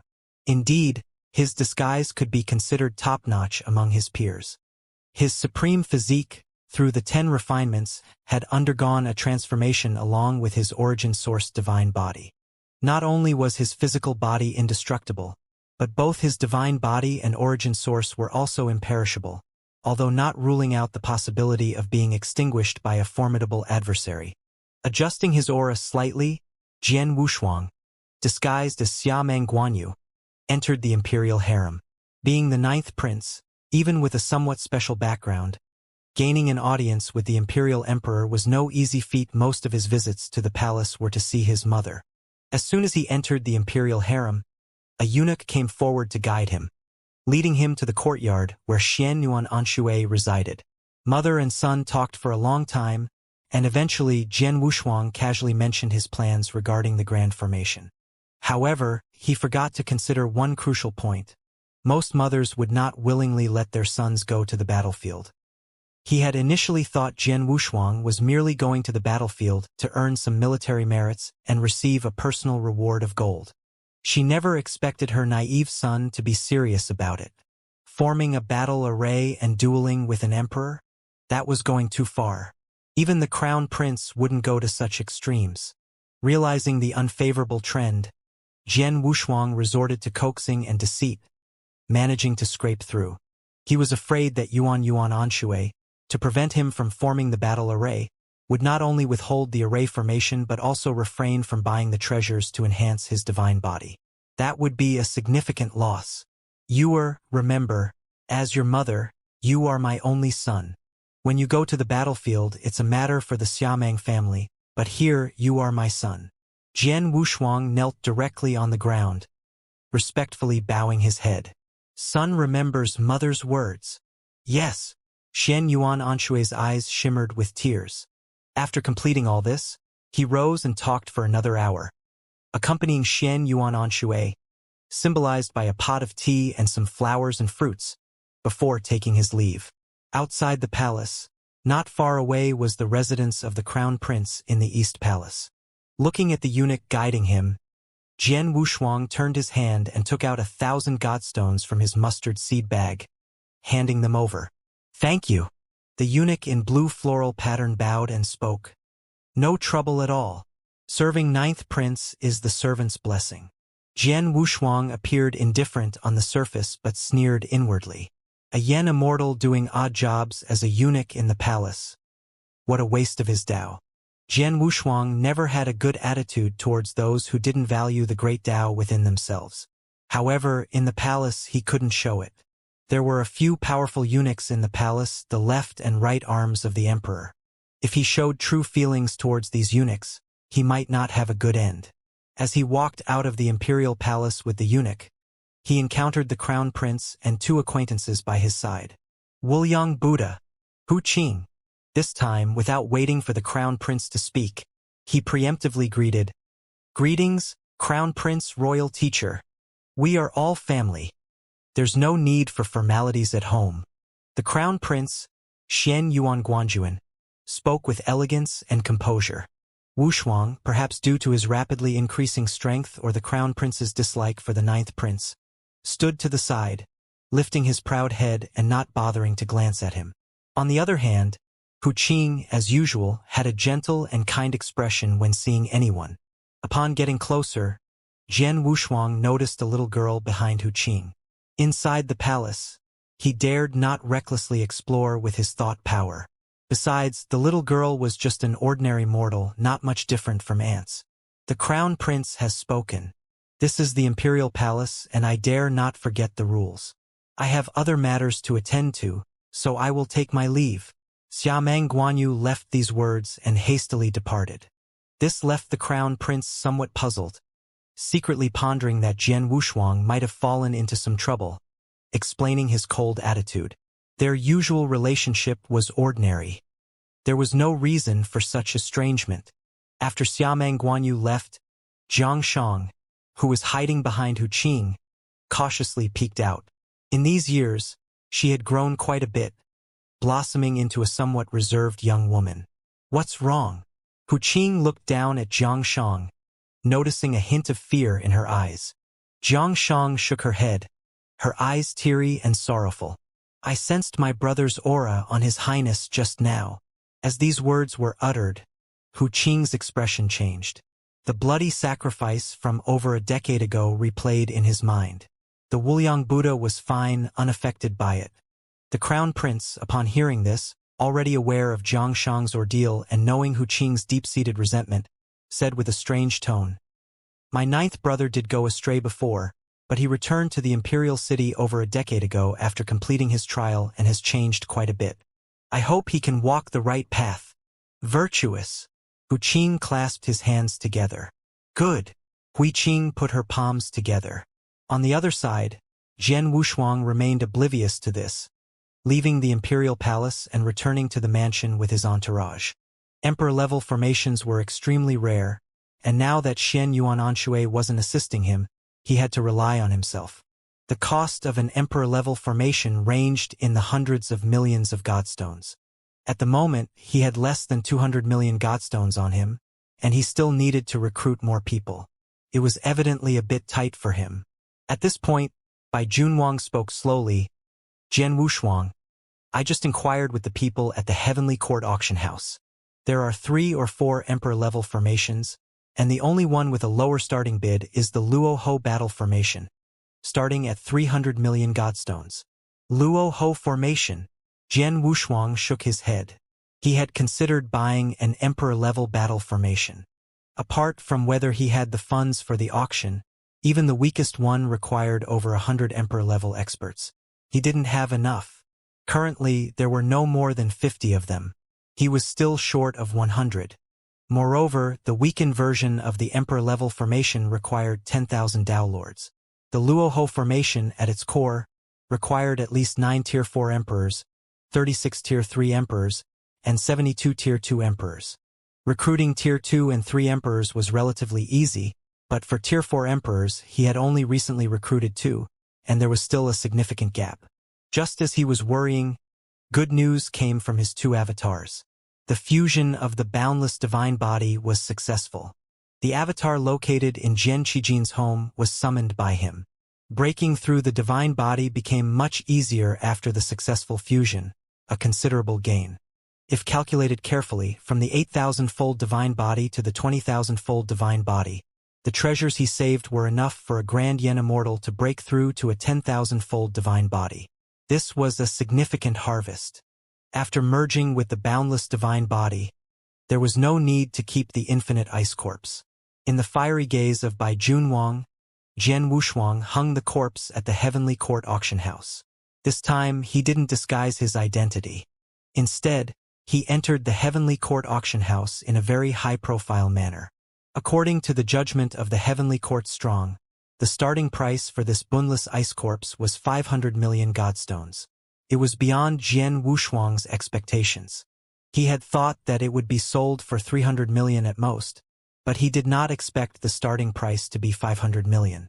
Inside his body, Bai Junwang couldn't help but feel a sense of regret. What's there to pity? As long as your origin source is restored, the Divine Spirit will prepare the best divine body and flesh for you. The Divine Spirit had made it clear before that only he could refine Bai Junwang's origin source. The rest, the divine body and flesh, were insignificant to the Divine Spirit, like a drop in the ocean for a being that had lived for millions of years. Even though it was 68,000-fold, the Divine Spirit had lived for billions of years, so why would they care about this? Let's not forget, once Bai Junwang recovered, his origin source would transcend the 4 great secret realms, possessing an intact origin source, something of immense value. Although Jian Wushuang didn't know the details of the cooperation between Bai Junwang and the Divine Spirit, it was evident that the latter highly valued an intact origin source, going to great lengths from the pinnacle to his current state. After dealing with the boundless ice corpse, Jian Wushuang's true self directly entered seclusion within the royal mansion, claiming it was to avoid disturbances. Because the clone inside the Shenyuan mansion had made a significant breakthrough. The visitor was not Shenyuan Anqing but an elder of the Shenyuan family, a Tier 3 emperor. Though not exceptionally powerful, his seniority was remarkable, responsible for the growth of the younger generations in the family. Therefore, he often accessed the treasury to retrieve valuable items. On this day, Jian Wushuang waited patiently for a long time, fortunate that patience was one of his virtues. Should I kill him? A murderous intent slowly rose in Jian Wushuang's heart. If he killed the elder and then disguised himself as the elder, he could openly take away the treasures from here. However, he was afraid that the array in this place would detect his actions. He didn't dare to take risks with a Tier 6 Emperor-level array. Seeking wealth in danger was one thing, but this was tantamount to courting death. No, this was giving money away. If he had honestly taken only godstones, he had a high chance of leaving with a massive amount of them.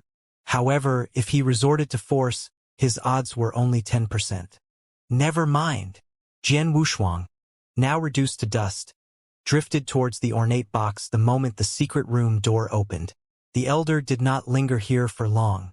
After selecting some treasures for mundane and yen power use, he hastily departed. At the instant he closed the door, Jian Wushuang transformed into a nimble hand, promptly opening the jade box and taking out the mustard seed within. This entire process was completed in an instant. After securing the mustard seed, instead of turning into dust, he transformed into a godstone, neatly stacked on the godstone mountain. Although the execution seemed flawless, the outside world was in turmoil. Boom! Shenyuan Depan burst out of the house, his figure like lightning, reaching the treasury in an instant.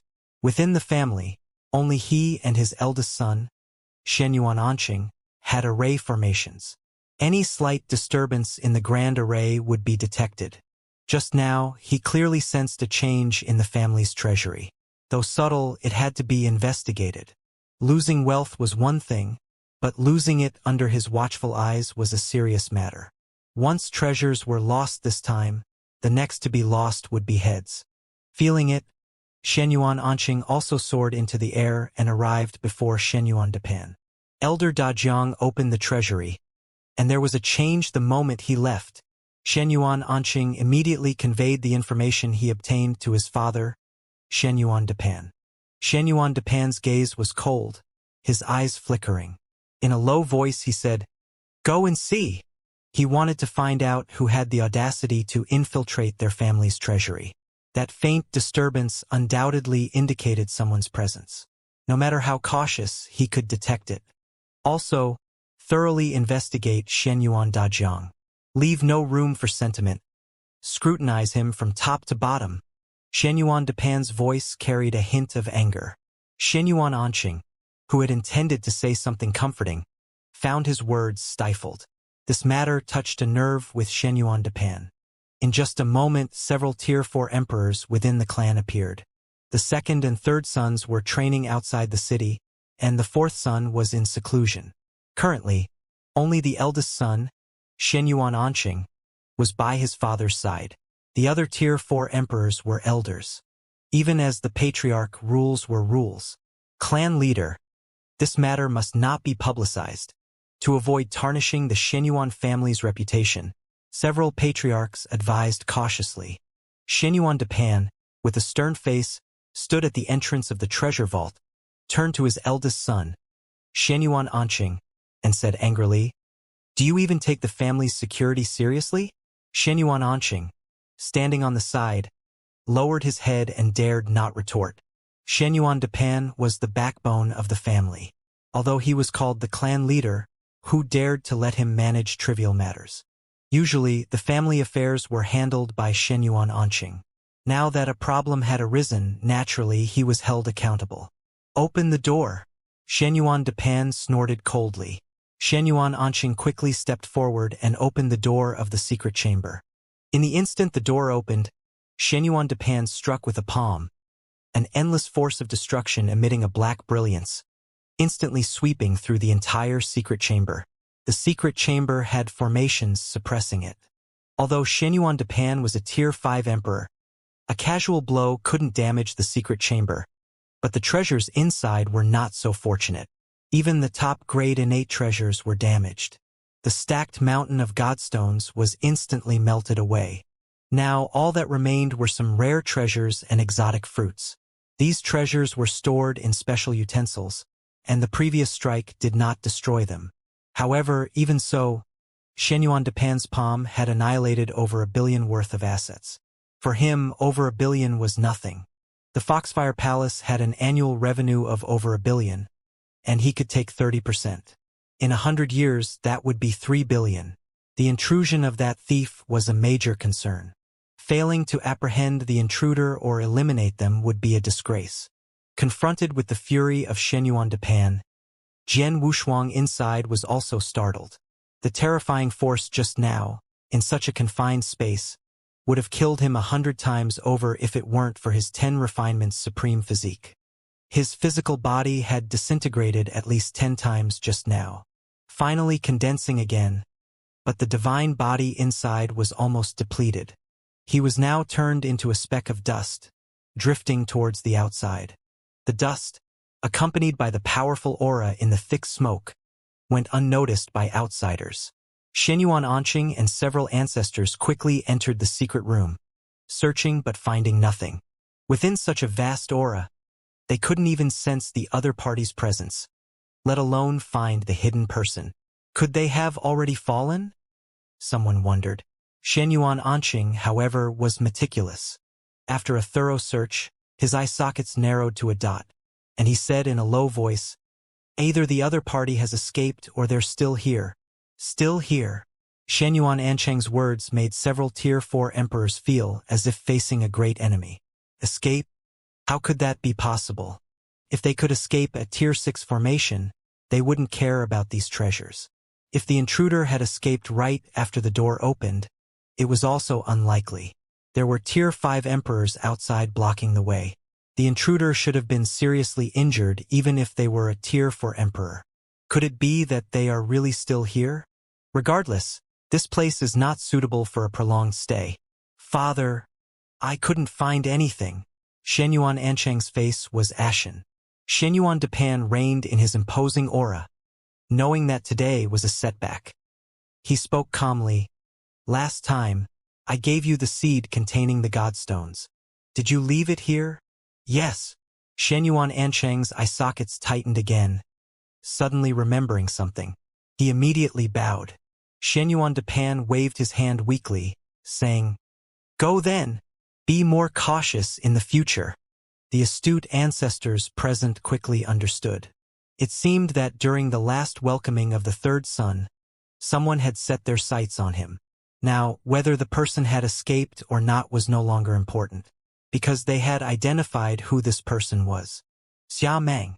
They guessed the surname right, but unfortunately, they couldn't imagine that it was personally done by Xiameng Guanyu. The speck of dust floated in the air. Finally, it settled on a Yen Immortal who was heading out. When the person reached a bustling street, Jian Wushuang seized the opportunity to transfer to another individual several times. Finally, in a deserted alley, he restored his appearance. Outside the alley, Xiameng Guanyu was waiting. After obtaining the seed, the clone naturally dissipated.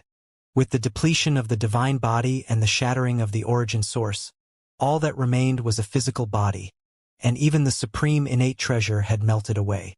Having obtained the mustard seed, Jian Wushuang finally breathed a sigh of relief. The mustard seed was ordinary as he had examined it beforehand. Otherwise, he wouldn't have been so bold. After placing the godstones into his own mustard seed, he crushed the mustard seed. Holding the board on his thumb, Jian Wushuang revealed a smile. 8 billion godstones in total. He had never seen so many godstones before. But that didn't mean his worth was diminished. Just the accessories of Candle Dragon alone were each worth more than 8 billion. When he exchanged for the Candle Dragon wings in Chohuang City, it was practically a gift, especially the eternal treasure it provided for protection. Now he understood that even replicated eternal treasures had different grades. The 8-fold Cloud Dragon seal he obtained back then was a top-quality replica. Its value in the outside world was worth hundreds of millions of godstones, but he got it for just 1 million treasure points. In comparison, other treasures didn't lag behind as much. Fortunately, he exchanged for the Candle Dragon wings back then. In the 4 great secret realms, a pair of Candle Dragon wings alone could not only enhance the power of the spatial origin source, but also elevate his comprehension of spatial insights. It was estimated that no one would be willing to sell it. The origin source was the weakest point for cultivators in the 4 great secret realms. Any treasure that could enhance the origin source was exceedingly expensive. This time, the origin source treasure he wanted to buy encompassed the 5 elements of all things, extremely complex. To put it simply, it could handle anything. The cost was enormous. Originally, buying those treasures was just an experiment. Now, with these 8 billion godstones, he could try relying on treasures. The power of devouring. Didn't he want to devour? This time, he would devour to his heart's content. Specifically buying the Emperor's origin source, especially the spatial origin source, spending several tens of billions to devour. Let's see how powerful his Tao of devouring could be. Perhaps among all Tao lords, only he was so wealthy. After returning to the royal residence, he began to intensify efforts to recruit followers. He even spared no expense, selecting some emperors from the prison. As long as they followed him in battle for 1,000 years, they would be exempt from imprisonment. Although it didn't cost much, Jian Wushuang had only crafted an exceptional set of treasures for them. However, the cost of bringing them out amounted to over 100 million godstones. Fortunately, he had recruited enough Tier 2 and 3 emperors. Now, he was only lacking Tier A emperors. 10 Tao lords, 72 Tier 2 emperors, and 36 Tier 3 emperors, all slots were filled. As for Tier 4 emperors, there were still 2 vacancies. Outside the imperial city in the northern army camp, within a small military camp belonging to Jian Wushuang. Your Highness, those 7 individuals are currently in Lishan County. As long as Your Highness offers the right price, they will come immediately. Jian Wushuang revealed a contemplative expression. Among the Tier 4 emperors he had recruited, one was a wandering cultivator in the chaotic domain. Since he knew quite a few people, Jian Wushuang had tasked him with searching for some wandering cultivator Tier 4 emperors.